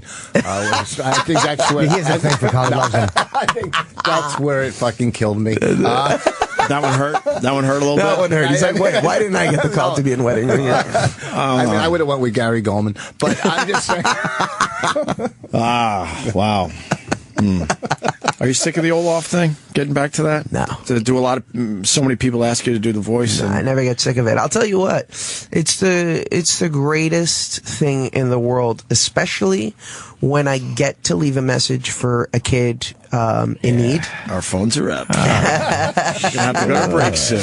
It's really incredible. It's incredible to watch the power of what that is. And you know, occasionally the four of us being Kristen, Jonathan Groff, Adina Menzel, and myself, will leave a message for somebody. Wait, that was the name that Travolta messed up. Adele Dazeem. We'll leave a message for a kid who's suffering, who's got some real issues, and you see the power of what those messages can do. It literally changes your life. Wow. Like, it's what we do is so meaningless in the scheme of things. So to see, as actors, right, and to see what that can do, just that little thing, it's the greatest gift in the world. So I don't get sick of it. That was a setup question, but now I can't ask the real question because of what you just said. That was just a setup question. Let's hear it. I just want to know if you did anything unusual with the Olaf voice. You know, maybe maybe. You know what? There's a comment that your publicist teach you early on called "no comment" that I'm going to stick with. Okay. Because that could get me in some trouble. Because I assumed you weren't sick of the Olaf voice, but that was my way of getting to the actual question. This is a weird. What kind of kinky shit goes on in your brain? Does Olaf curse and stuff? Have you just gone I'll tell you with the Olaf voice? One of the greatest unseen things ever is they did a test of Remy the Rat for Ratatouille with Patton stand-up, of the rat doing his stand-up act. Where's that? Pixar's got it, and it is so filthy and so funny to see this rat doing a Patton Oswalt stand-up routine. Is it on YouTube or anything? I don't think so. I think it's like under lock and key, but like that's what they do. But you saw this? I think at one point Patton showed me a clip of it on his phone, but it's brilliant. We had him in last week. Well, what the hell? You ask him about it next time. Ask him about it. I will. So that kind of That's stuff. why I'm asking that, because I would assume. And I'm sure like Louis Black is doing a new Pixar movie. I'm sure they did something to his stand-up. He's doing a Pixar movie? A great one. Punchlines? Inside Out, it's called. How many? Wait, what's Inside Out about? It's about like the emotion, like this. You probably saw the preview. It's like each emotion is personified. So like anger, sadness, and it's about this like 10-year-old girl going through this emotional turmoil, and I guess Lewis plays one of those characters. I get anger. He has to play anger. Yeah, he plays anger. It's brilliant. Oh, you had a Colin Kane question. I heard you in there. I just was wondering how many scenes he was in. Oh man, he's going to be in the whole movie. It's not a competition. Absolutely, he ran right past you. It's no competition. No, I'm a big fan of Colin. You don't look it. I'm just tired. You're slumping your seat. No, that's Rich Voss's posture. That's how he should be. You're all slumpy now. Yeah, you should be. Ashamed. Why are you slumpy? That's your animated character. Slumpy. I don't get why you're a slumpy little bitch today. It's really sad. All right, we have to wrap. They're saying, Josh. All right, let's do it. So, am I going to leave messages for your kids? I would love that. Yes. I don't have any children. Give me your little. You want to do it like Let me do it on the radio? Sure. No. Go ahead, Rich. Give him your phone. I got to see how to do record. You don't Rich, what's wrong with you? Give me your phone. You go to voice memo? Yeah, you really are an ass. What the? And only because I like you, I won't ruin this. Well, while he figures it out. How bad I want to ruin this? You have to ruin it. Yeah, whatever. Just don't ruin mine, okay? My kid Whatever. I don't care. What's her name, Raina? Raina. All right, I'm going to do it for Raina. Hi, Raina. My name is Olaf, and I like warm hugs. I just wanted to send you lots and lots of love from Arendelle, where I'm sitting here with Anna and Elsa and Kristoff and Sven and thinking about you. Hope you're having a great day. Bye. There you go. That's your get out of jail card, buddy. Oh. Look how excited Rich is. What are you kidding me? It's This for is my great. daughter. It's for him. I got a 24 and a Now 22. I want you to leave I want you to leave a drunk message for my daughter, and I want you to. All right, you got kids, so where are they at with the Frozen thing? My daughter's over it. I got an 11-month-old who doesn't get it, and a 4-year-old who totally gets it. But did she make the connection with the? Dude, she made the connection the day that I took her to see her first movie in a theater, Monsters University. and there was a teaser for Frozen, and she just heard my laughter. She didn't even hear my voice, and she looked at me at 2 years old, and she goes, "That's Dada." No kidding. No more Dada. And I started crying. I started sobbing. So did Voss, because his kid will never say that in the movie theater. How old is This is gay daughter porn. now? 4. There's nothing better. Like when I go with my Let us older laugh. daughters. Why won't you let us laugh today? Yeah, Rich, you're hurting the laughter, Rich. Hurting the Watching your laughter. kids belly laugh. That's the greatest thing in the when world. It's the greatest thing in the world. When you watch a 4 or 5-year-old cracking up, Yeah. I'm telling you, It's amazing. All right, listen. His people are freaking out. It's Josh Gad on Twitter. My people are freaking out. We love Josh Gad. The Wedding Ringer is in theaters this Friday. It's going to do great. Josh and Kevin, and it's supposed to be extremely funny. It's the funniest, best thing I've ever done. I can't wait to see it. Maybe we could see it before Friday. That's what I'm hoping for. You guys can. I'll hook it up. Did you see the documentary "Women Aren't Funny" on Netflix? It's now? women. Women, I said. It's one woman who's not funny. You heard that, right? Yeah. Did I say one? I always fuck it up. It's my move. Women aren't funny. Women aren't funny. It actually is a very good I wanna see documentary that. about female comics and comedy in general. Everybody. Yeah, but I'm totally going to check it out. I haven't seen it at all. Kevin Hart's in it, right? No, Chris. Chris is in it. Chris Rock. Kevin Hart's the funniest woman. I ran into Chris last night. I love that man so much. He's so freaking funny. yes, he is. All right, guys. We got to get Josh out Thank of here. you. Josh Gad, everyone. Gotta get Bye, you guys. recording. More with Opie and Jim after this. The Pepe Sinclair News Company presents Personal Hygiene and You, a beginner's guide. You know, as we move into the future, personal hygiene is becoming more and more important to our daily lives. Why, look, there is Hollywood celebrity Jim Norton.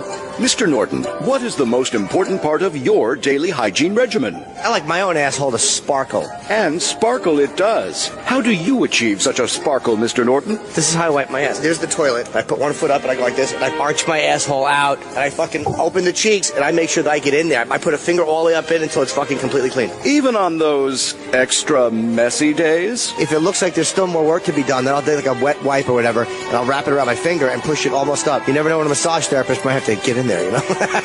Why, here comes Teddy, the neighborhood scamp. Hi, Teddy. Do you clean your rectum? Every day. Why don't you show Jim how you do it? Wait, you don't go in? No, Mr. Norton. I just wipe it like I thought I was supposed to. Oh no, I gotta get in there because I like my asshole to feel clean. When I was a kid, I didn't wipe good enough. My asshole would get raw, so I've learned. Oh, I get it.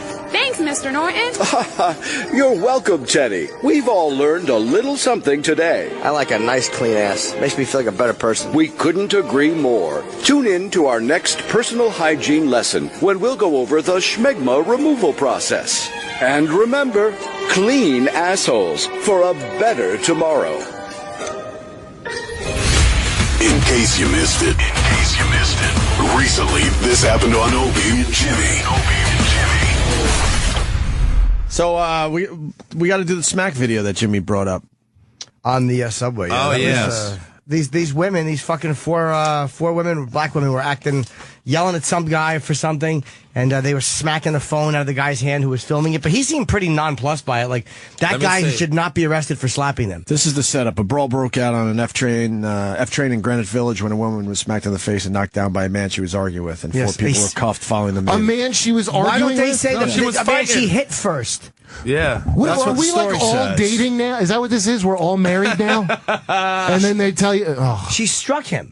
They weren't just Let's arguing. see the video. Let's see the it. video we're about to play for us. He should have 'cause you can't checked his see it. privilege. Oh, you can't while he Shows was a being woman hit. and her friends black guy? laughing at and taunting a man while on the train not a between white the guy. Broadway, Lafayette, and West 4th Street stations early Saturday.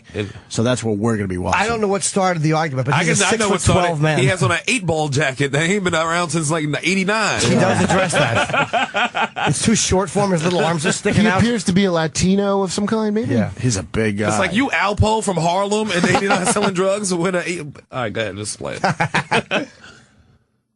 They're like, what is you talking about? Like, she need nigga, it. what the fuck about Look at the uncomfortable white guy walking away. What do you mean? Like, what is you talking about? Stay over there. She's not speaking. Oh, my God. You got a bum ass 8-ball jacket that came out in 1990. She's killing. That's Nike boots. That's this one. I support this part of it.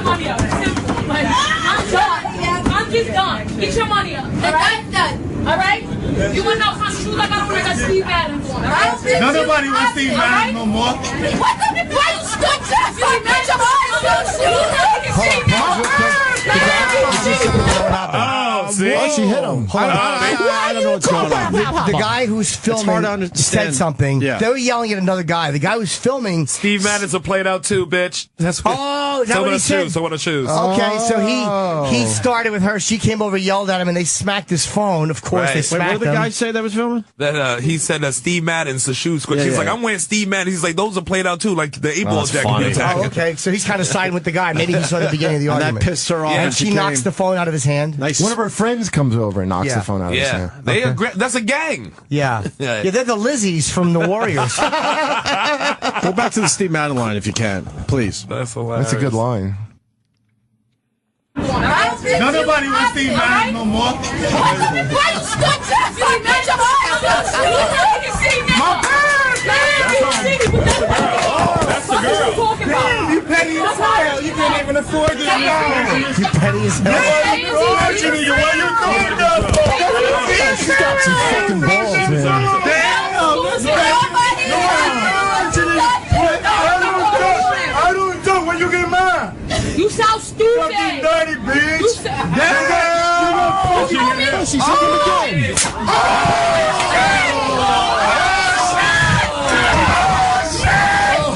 Holy shit! I haven't seen It's the Classic. he called her a dirty bitch after all she's been saying, and then she makes a face like, "What did you call me?" And then she hit him in and his she head. hits him, Yeah. and he smacks. So fucking With a heavy ass purse. Fuck her. Him hitting her did not start the brawl. No. Her hitting him Here's did. the argument, Yes. though. Do you hit back? Yes. Yes. Yeah. 100%. Do you hit back? Listen, You want to make the same money? Fair Do you enough. think I'm gonna be in public getting smacked around by some dumb bitch? The most fucking Not important- without coming in my pants. I'm not. Yeah. After I come, she's getting slapped. But yeah, she asked for it. The most hit him first. important question in any fight is who hit first. Yep. Period. She hit this one guy's phone 2 or 3 times out of his hand. She was physical with the guy holding the phone, and then she was physical with this guy. Opie, we got to drop an atomic bomb on Japan for one reason. To have freedom. They hit first. That's the only reason. Listen to Opie and Jimmy every morning here on Opie Radio.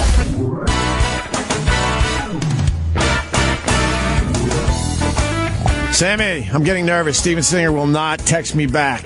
People need an update on that. Well, you've been doing a bad job with his commercials. I don't think I have been. I've been taking a very clever tact as far as his live reads go. And then I reached out to him to make sure he understands how clever these live reads are. And I think he might be pissed off because he hasn't written back yet. That's the thing about your So now he's going to get a boring, straightforward read. Is that what you want, Steven? That's what you want, right?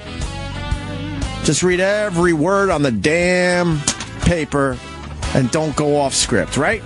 Is that what he's looking for? Just please do. The words that you use are never good. The announcement you have all been waiting for is here. Everybody wants to know what will be the hottest color of 2015. Well, comma, the brand new rose color for Valentine's Day 2015 from Steven Singer is butterscotch. That's right. Give her a rose that symbolizes how sweet and delicious she really is. Butterscotch. If you screwed up Christmas, Steven will guarantee you hit a home run for Valentine's Day. Steven Singer's famous 24-karat. Hold on, I just got a text. Hey, Steven has been out sick and not responsive. Oh, so he's sick. Oh, all right. I think we're good then. Steven Singer guarantees you'll hit a home run for Valentine's Day. Steven Singer's famous 24-karat gold dip roses are the perfect gift for Valentine's Day, starting at just $59. Can you imagine? This real long-stem rose is lavishly dipped in 24-karat pure gold. This gift will last forever. You'll get credit for this romantic gift year-round. So why think about Valentine's Day already? Because Steven Singer sells out of this gift every year, and he wants to make sure you get the first shot at ordering his brand new color, butterscotch. It's beautiful. Limited quantities are available, so order yours today. Steven makes it easy. Just go online, do that right now. IHateStevenSinger.com and reserve yours today. And now Opie and Jim are back. What is this, LL Cool J day? Yeah. You like LL Cool J, I guess. I like old LL Cool J. Do you really? I never really got into LL Cool J. 80s into the mid-90s is the best part for LL. I never loved him either. I know the Mama Gonna Knock You Out or whatever. That's terrible. With the fucking that was deodorant fucking pit stains. Yeah, one of the first Unplugged. Mama Said Knock You Out is terrible. Mama Said Knock You Out, yeah. My Radio is the song I like by him. The rest of it's just unlistenable. Anyway. Really? Yes. You like a lot of that 80s rap. Yes, I do. I don't like Cool J. I used to, though. I never really liked LL My Cool Radio. J. I like that one, too. Yeah. In those days, sure. Josh Gad was great. Yes, he's very enjoyable. Very happy that he hasn't forgotten us yet. He's a lovely man. We've watched him just blow up.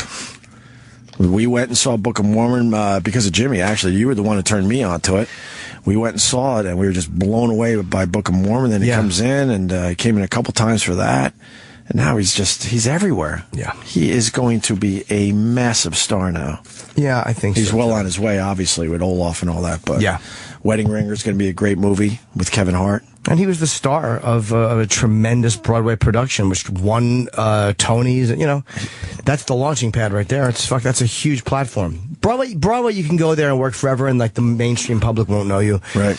Or you can be like a Nathan Lane or one of those guys that just launches from. Right. Which there. he did. Mm-hmm. Yes, he did. You went back and saw the Book of Mormon after Josh left, right? And is he just as good as Josh? No, he was good, though. I've seen it without Josh twice. First time because the understudy was there. Josh was sick. Oh, that's right. We were interviewing him, so I went to see it, and it was this other guy who was good. And I loved it. And then they said, well, but Josh is coming in. Do you want to go see it? He will be doing this one. I'm like, yes, I'll see it again. And that's so good. And that's how you turned me on to it, because you wanted to go back to see the guy that was out sick, which was Josh Gad. We didn't know his name back then. And my friend Annie Letterman, and he got tickets one time for Book of Mormon. I forget where, but she had like real shitty seats. You get so spoiled, and you forget when someone just gets tickets. And we sat in like the balcony. I was like, "What am I doing?" And it was the new cast, and they were good. They weren't as good as, of course, the originals, but that's what everybody says when they see the originals. I wanted to ask him if he'll ever go back to Book of Mormon. You know how sometimes they bring the original cast back, but he's got to be way too busy for that. Yeah, plus it's probably so grueling. You're doing a performance every fucking day. Why would you go back to that? That's a rough way. Right. Remember, a movie set, they treat you a lot different, a lot better. You can relax, you do your stuff, go back to your trailer, take a dump. It's a whole thing. He's over it. Yeah. Yeah. I don't blame him. No kidding. I wanted to get Dr. Steve on the phone. Can we see if he's around? I really want to know about that marijuana thing. I've never heard anything that Tommy like that. Chong was talking about, because I don't want to just have people assume they could, solve their cancer with marijuana. Yeah. I mean, I want to know where we're at with that, if this is actually a thing that they're fascinated by it or not. I would actually love to make that public and all of a sudden find out Tommy's being cured by something that he's not even aware of. Yeah. So the cancer thing pot doesn't affect it at all. Right. All the people shoving pot up their assholes for no reason. We know it helps with the symptoms of illnesses, but I didn't, until today, know that it could actually maybe help cure the actual illness. Yeah, I never heard anything about that. If we don't get Dr. Steve on today, we'll certainly do that tomorrow. Where did Rich Voss go? I don't know. He was on the phone. I love that Josh was smashing him. Yeah. I loved it. A lot. We got Dr. Steve. What is he doing now? Here's what Voss just walked in doing, and this is why no one likes Rich Voss. He was quoting a line that he was going to do. No, he asked me. I don't care why. Yeah, I don't care what you care. What happened? I went downstairs. Why? Adam from TMZ said, come downstairs, walk out. I'll interview you. And the paparazzi, they all swarmed on me like I was a fucking... the what? Tiny-handed Jew. Huh? Oh, okay. The what? Paparazzi. Oh. So I said paparazzi? Yeah, you said that the first time. No, I did not. Wait, say it again. I don't fucking know. No, just say it again. No, look. Who swarmed you? What's that? You want to brag that you got swarmed, so who swarmed you? The stupid bug. Swarmed by a bunch of them. Attacked him like bees to honey. What? Forget it. Fuck, it's too negative. But now you got to say it. Adam told you to go outside so he could tape you for TMZ. Yeah. What did he ask you? Our pal Adam's outside this building almost every day. He's a real TMZ. I have a love-hate with, obviously. We all do. But Adam is a really good friend of ours. I like He's Adam a lot. great guy. Adam is a great guy. So he tells you to go outside, and then what happened? He'll start interviewing me. and all the cameramen will just start shooting because he's doing it because Gwyneth Paltrow's in the building, so they're all out. She's there. here? Yes. Yeah, she probably just. I'm guessing they wanted her, and I just told Roland Dunn to bring it up. We don't want her. Yeah, we said we had Rich Voss, and we didn't have time for her. Right. I hope you appreciate that. Fuck yeah. That guy's funny, man. Thanks, man. Thanks a lot, dude. That's a blank seat. You seen somebody in that seat? Funny cat. Thanks a lot, Who? dude. Jimmy? The guy that was here. Chipper. Fuck yeah. Olaf? Funny dude. And when he left that thing for my daughter, that was well worth coming into this train wreck. It was well worth it. Thanks. Whoa. It's not a train wreck. It is. We're doing very well. There's no flow. The only thing that you got good is me keeping it together for you guys today. Oh, really? You're challenging our skills today. No, I just Dr. Steve just wrote, sorry I was in the middle of a family conference with a patient and could not come on air. Oh, boy. What was this? You drunk? He's keeping everything together. Well, I'm glad that he showed everyone how he's keeping everything together for us today. What are you reading? Huh? We're bored, so we went to our phones. All right, so let's talk about this weekend at the New Hope Cinema in New Hope, Pennsylvania, Friday and Saturday. All right. Come out. Great shows. And then following Saturday at Mohegan Sun. Get Women Aren't Funny on Hulu. Go to Hulu and get it. You get a little extra money if they go to Hulu? We get a nickel. Jesus. I think you made a bad deal with the distributors. Hulu pays no money. Hulu is because it's by downloads. Are you going to get your money back, you think? People think if you make a movie or a documentary, I think we will. Yes, if you make a movie, that I think we will you get actually it back. Millions of dollars. I think we'll get it back.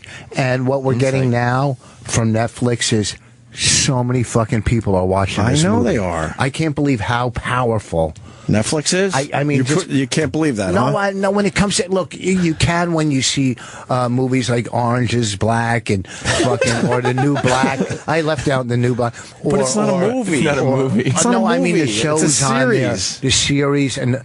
The series I know do great. Fucking Kevin Spacey's. House of Cards. Yeah. Okay, so their original programming is great. But there's so many movies on there. You're a dunderhead. No, I'm not a dunderhead. I'm not a dunderhead. You're a dunderhead. I didn't meditate this morning. Sorry. Okay, so I'm off my game. But you wouldn't. But you're so much more focused on your show. You really have it together on your own show. What happens when you come in here with us? Listen, I killed. Don't get me wrong. You kill and you're funny on our show, but you're like all over the place. Yeah, because you guys don't have any fucking really structure either. You guys are all over the place, so we're all over the place. So don't act like it's just me. 1 second it's my kids taped this, and the next second it's like, oh fuck, my kids taped this. What's that mean? When he came in and said that, our eyes lit up. Oh, yeah, sure. I'm very excited to play this. Kidding me? For my kids today. I'm not going to play until she and I got an cleans her room. outtake where he said "fuck" is Olaf. I know. I was here. That's a big deal. All right. See, people want to know if it's Pennsylvania or Minnesota. New Hope in New Hope, Minnesota. Okay, this weekend. Cool. All right, Friday and Saturday. New Hope this weekend and No Hope every other one. The rest of the time. That's funny, Rich. I liked it. I'm just staring at him because I liked it. Because it was brilliant? It was, yeah. Every other radio show I go on, all I do is say how great Norton is, how he's the quickest person on radio. You're a lovely man. Sam, help me not at all. What about Opie? Huh? We just say, don't point out Norton. That's not fair to Opie. First of all, I've already got what I need out of Opie. Oh. I'm working on him now. Oh, I got you. What do you need out of me? Huh? I have nothing to offer.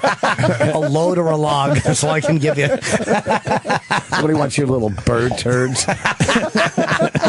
No, they're not even. They're really soupy and impressive. I got breaking news. I just booked Barry Williams for the show. Oh, yeah. Look at you working double what day? time. Friday. He's got a Branson show, a Branson reality show. You don't want to do this? Oh, I don't mind. We got. What? We could make it Old School Friday. What's Old School Friday? Get Dennis Falcone in here? That's right. Really piss off Jimmy? You guys can do whatever you want. I'll just talk to Manny Pacquiao and then go. And that'll be that? Oh, I'll be done. And then you'll hit the bricks? Yeah. And we can't get married. What? I was just looking at you. You just don't have a good look. Well, I'm sorry that you're not attracted to me. Women is who I'm after, so. Hello, Barry. Yo, Barry, we got you booked for Friday. It's Opie and Jim Norton and Rich Voss. Tell me he's on the radio. You're on the radio, by the way, so don't curse. Oh, no, you can curse. I don't know. I don't know what that means, that we have to say you're on the radio. You've moved up in life. Now you can like say anything you want. That's right. That's right. So we booked you for Friday to talk about Great American Country is the channel, to talk about a very Barry Branson. Hey, where's I didn't name it, okay? I didn't name it. Huh? Hey, me and Sam especially have a question. You're making believe that you just moved to Branson, but didn't you move there like 5 years ago? I've been working there for 5 years, but I moved there more recently than that. I've been there for a little bit. The show picks up when I'm getting there and starting out. All right. Okay. All right, so can you do 7:30 Friday? Peckers. I got to be off at 8:30. So when can you do the show? Well, that's what I'm asking you. I could probably be there by 9. Where are you? I guess we'll blow off. Yeah, we got to figure it out. We got other things going on Friday. Read your text messages. I wrote you a couple. Fuck yeah. Texting. All right, I will. This just got... I'll read. I'm driving. I'll read them, figure it out, and we'll make it happen. All right, this just got really boring. We'll talk to you hopefully Friday. All right, buddy. All right, buddy. Barry Williams, everyone. Love you, miss you. What are you doing, Rich? Why are you doing that? I've never wanted somebody to accidentally hit a race so bad in my life. What are you doing? Yeah. You're listening to the message over and over again for your daughter? I'm just making sure it came From out. Olaf? Just make sure it came out. I would love him to erase it. It'd be so great. Yeah. You'd be happy? Would it be really? Yeah, I think so. You think so? I do. Yeah. Would you turn it into a duty bit and do it on your show? Fucking stink.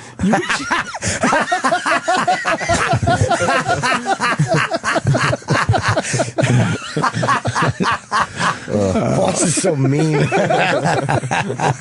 Your back is against the wall, man. You get really mean. Can we play the Bill Cosby clip? We'll get back on track a little bit for a few more minutes and we'll get out of here.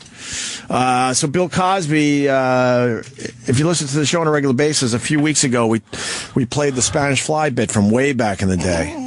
Whereas a bit in his act about giving girls Spanish Fly, and they do all sorts of crazy stuff.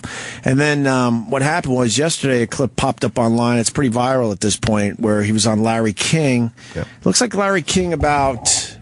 The 80s? Yeah, that's a long time 91, ago. December 1991. So what's that, 25 years ago almost, right?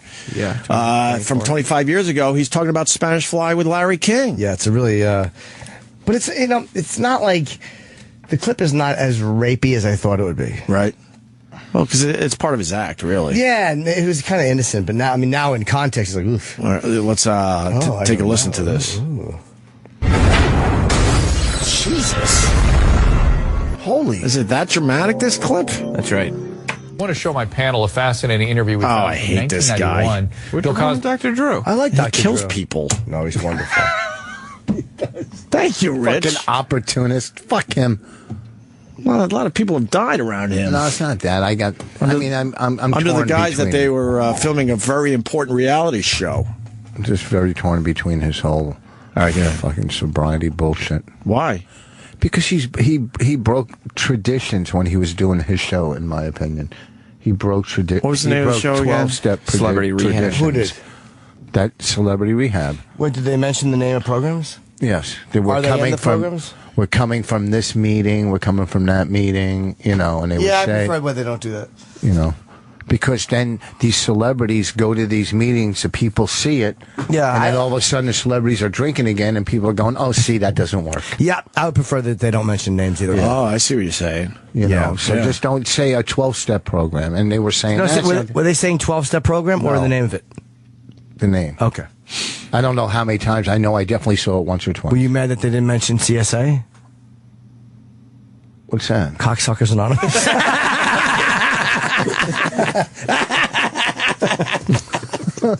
Jesus, that's almost I'm on salary laugh. I just wanted to make it hurt a little bit. All right. I don't know. That was a weird show, that Celebrity Rehab, and then they all graduate, and then they show up dead. Yeah, but see, how many people have died from that show? Seriously, Mike Starr from Alice in Chains. You got McCready, right? Yeah, Mary that's McCready, two. Jeff Conaway. Rodney King. Jeff Conaway. They all would have died anyway. Yeah. No, I heard he's good when it comes to helping people. Yeah. What's that? I heard he's whatever. All right, let's listen to this clip. I don't know him. So like that. he's got the Bill Cosby clip. I didn't know it was on his show. He was on CNN promoting a book. He tells an interesting story. Take a look. Spanish Fly was the thing that all boys from age 11 on up to death, we will still be searching for Spanish Fly. That's right. And what was the old story was, if you took a little drop, no, it was on the head of a pin. That's right. And Drop you put it it in a a drink. Coca-Cola. Don't matter. It doesn't make it, and the girl would drink it, and she's yours. Hello, America. I want to know what Dr. Drew said after that. So you didn't like Dr. Drew? Yeah, but and I was going to not like him even more because I'm sure he would have said something kind of shitty after that clip. I have no problem with that clip. No. He's just joking around with Larry King. And also, but the funny thing is, if that happened today, the headlines on the news, oh my God, did you see they were joking about this on Larry King? Yeah, but you know what? Comics. It just shows that times were so different. And Spanish Fly is not a rape drug. It just made a girl horny. It didn't. To me, that never implied rape to me. It just made a girl want to fuck you. Not like she's going to knock you out. And if anybody should know that, here did Spanish Fly work? I never experienced it. I don't know. You always heard it growing up, though. The Spanish. Yeah, Fly. I went straight to gun. What were you gonna say?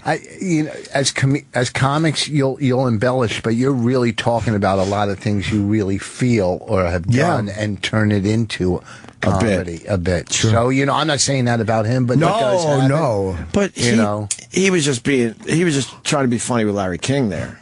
And but where does that funny come from? And Spanish Fly, he does have a stand-up bit about Spanish Fly that we played from the early 70s or something, was it? Late 60s, really. Late 60s. He did on TV in the late 60s, like Sullivan. Yeah. He's that obsessed with Spanish Fly that he's recalling bits from 15 years ago to bring him back for Larry King. 20 years ago at that point, even. Yeah, it was probably Spanish Fly was at the top of his mind. Boy, nothing gets Cosby's dick harder than an apnea snore. He loves a good fucking. He loves the word woozy. No. So he might have experimented with the Spanish Fly and then wasn't getting. I'm just thinking, wasn't getting the results, and then maybe went on to some other things. Yeah, maybe. Did you see how I was so pissed off because I thought it was funny when Tina Fey and what's her name did the bit? Very offensive. You put the pills in the pickle. So funny. I didn't like that. That was pretty brave for the Golden Globes. Way. But why? You know what? Way. It's so prevalent. What's prevalent? The whole Cosby thing, and why wouldn't Cosby? Is prevalent? Why is the Cosby thing so prevalent? That's ridiculous. It's so. That's the fucking word. Who's Cosby? Bill Cosby. Can we hug you? No, let's go on with his name. No, Richard. No, do not put those fucking booger fingers on me. All right, I'm sorry. Talk about Cosby. Crosby. Is it Crosby? Crosby, right. It is Crosby. Right. Bill Crosby. Cosby. No. Crosby. Yep.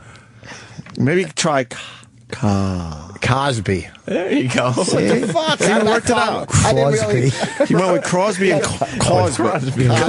Rapist, Stills, and Nash. Shut up.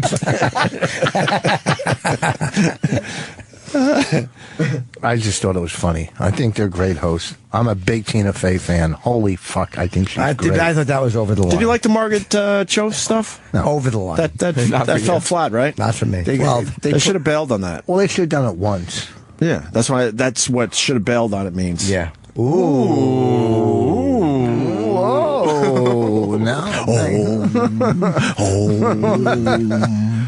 Oh, I can imagine that fucking meditation. Do you do it in the little gate with all your kids' toys there?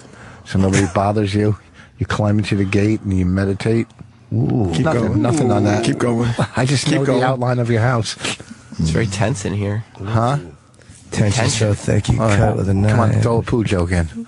You just made a poo joke when we came back from break. I did? What did I say? You were talking about Norton shits. No, I didn't. I called them bird shits. And then he was like, they're soupy, and then we all had a good laugh. Yeah, you started the shit humor. Oh, I did? You're the scatological one in this room. Okay, big words. This guy makes a very good point. Vince in Delaware, go ahead. Yeah, I listened to the show, and when you guys were on terrestrial radio, weren't you guys promoting horny goat weed for like years and years? Awkward. And did you guys get any samples and try it or hear anything about it? Yeah, we did. I tried the horny goat weed because they were a sponsor. Yeah, it would give you a little extra oof. A little I extra. gave it to a bitch. A little extra. Get some horny goat weed, bitch. That was for the guys, though, to you know. It was like, it? I think it was herbal. Well, for you, it could. Yeah, it's kind of one of those herbal Viagra type products, I believe. Take this bitch, get your shit hard. Yeah, it gave you a little turgents. Yeah, you give it to a girl, make her shit hard. I think they were trying to say that it would work with girls too because they wanted the women to buy it as well. Yep. I think this is get that bitch's dick hard. Oh, fuck. This is so many years ago. I don't remember exactly, but I believe it was for the men, and then they were trying to say it would work for women as well. But it would. You see that skirt pop right up, get that bitch's dick all hard. But the horny goat weed didn't make the women woozy or anything. It just kind of enhanced the experience, I believe. Okay, little Spanish fly. No, goat weed.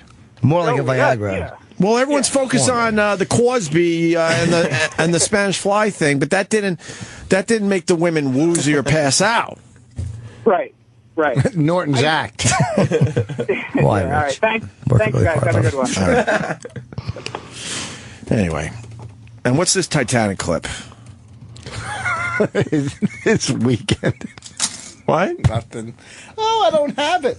Oh my God. What? Someone mentioned Funny Bone. Yeah, we see your tattoos. No, You this have is to pull old. up your It's itching. sleeve. It's itching. Oh, Where's good. the new one? On the inside of his other arm. Never again. Stop trying to be a brave Jew. I am brave. You're not brave. This fucking girl came up to me yelling the other day. Whoa, after what'd my you do? show. Did you back her down? You're tough. She's fucking a weekend. Everything was funny. When they go butt, do they ever come to you and when they go butt, you're like, all right, you can leave now? Yeah. That Palestinian joke wasn't that funny. Absolutely right. You agree with her? Yes, I do. What was the Palestinian Just joke? a joke I do. It's stupid. It's, What is it? not whatever. And You bring this stuff up, and then you get But I'm mad just when we saying, ask a follow-up but question. the What's the joke? The white, it's Tell just a these joke, white motherfucker. liberal girls. Like, don't fucking, don't come up to me a week after they just fucking shot 12 people Yeah, and killed. Palestinians didn't. You can't blame everyone for a few bad apples. Oh, okay. What's the joke? I don't. Tell a joke. It's a long line of jokes, so it doesn't work out of Oh, tell context. one. Okay, bloggers, you'll take it out of context. Do you have a point here? Oh, No, gee. do I ever? God damn. I'm just asking. Damn. Whoa. Get that bitch's dick hard. Very tense. Up a little Wait, belt. yeah, what was the point? I don't know. You did this. I forgot. I know you did. That's why I'm so frustrated by you today. Although I think the show worked today, I'm so frustrated by you. I know what you're going through because it happens on my radio show sometimes. We're not going through anything. You're holding 3 plastic utensils and you fidgeting nothing. He's holding a You're fucking... playing with your nipples as I'm doing Exactly. that. At least they feel good. You're holding 2 plastic knives and a fork. Play your Olaf message again. It'll make you happy. No, I don't want to fuck it up. I have to announce something. What? There's a few tickets for my Saturday show at the Somerville. Comps of mine that are being released, which I'm annoyed they weren't released already, but they're going on sale. I believe today or tomorrow. They're going to go immediately. There's only like 20 of Yeah, them. so don't be annoyed. They'll sell. No, I know, but they should have gone already. It'll be all right. Can we play the Titanic thing before we get out of here, or? Yeah, if you want. What is it? It's I don't know. They try Is it the song? Do you ever hear the song from that movie? Yeah, near, far, wherever you are. Let's see this bomb. I guess they were trying something that didn't make the actual movie. Yeah, there was. It just popped up on my radar. Let me see it. I'm getting it. Turn it this way. All right. It's an ice joke. Yeah, they tried an ice joke. Yeah, they made this. Stop doing that. I'm trying to get you to turn it. Yeah, I'm going to. I'm trying to signal you. Kathy Bates' character made this joke while there was an iceberg in the background. Okay. Which is important. All right, let's try this. Sick. Hang on a second. Jesse James. Jesse James was on the Titanic? Fuck yeah. No, he wasn't. Oh. Okay, so they're... Okay. The iceberg's right next to them. Yes. Okay? You can see it through the windows and everything. Okay. Hey, Sonny, how about a little ice? Yes, ma'am, I'll do. Oh, the iceberg's right behind her. It looks so green screen and shitty. That's the clip. It's a terrible joke. Yeah, but it's also the clip. Look, the iceberg looks awful behind her. It was 97. Boy, this is riveting radio. I'm sorry. I feel like maybe... you left us with no choice. Oh, I don't know. Hey, don't blame this on me. And the hosts are not really putting much into it, quite frankly. I know. Okay, don't lean into me with your eyes like you're him.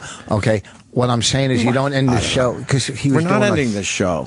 What time do you go to? I love when he's like mad and angry, and then switches just to curious, right? Just inquisitive. Yeah. I guess we can end. No, let's keep going. How about you take us out with a song? No, go for a while. Give me a song to play. I play some really good music. Give me a song to play right now, because people have told me you play good music on your show. So give me a song to end the show. Okay, how about Taps? How about How about this weekend, Friday and Saturday, New Hope Cinema, New Hope, Minnesota. What band does that? Next Saturday. Fucking puppies. Next Fuck Saturday. yeah. Okay, let's do Dave Clark 5, Glad All Over. Ugh. Okay, then let's do Dylan, Positively 4 Speed. Right. Okay, let's do the Dave Clark one. I've heard the Dylan one a lot. Okay. Jimmy's got his plugs in. He's good, right? Well, I got February 13th in Connecticut at the Foxwoods, and then I have January 30, 31 in Tempe, Arizona at the Tempe Improv. All right. I feel like we petered out today. Song again? Petered out? Glad All Over. Felt we started flat and ended flat.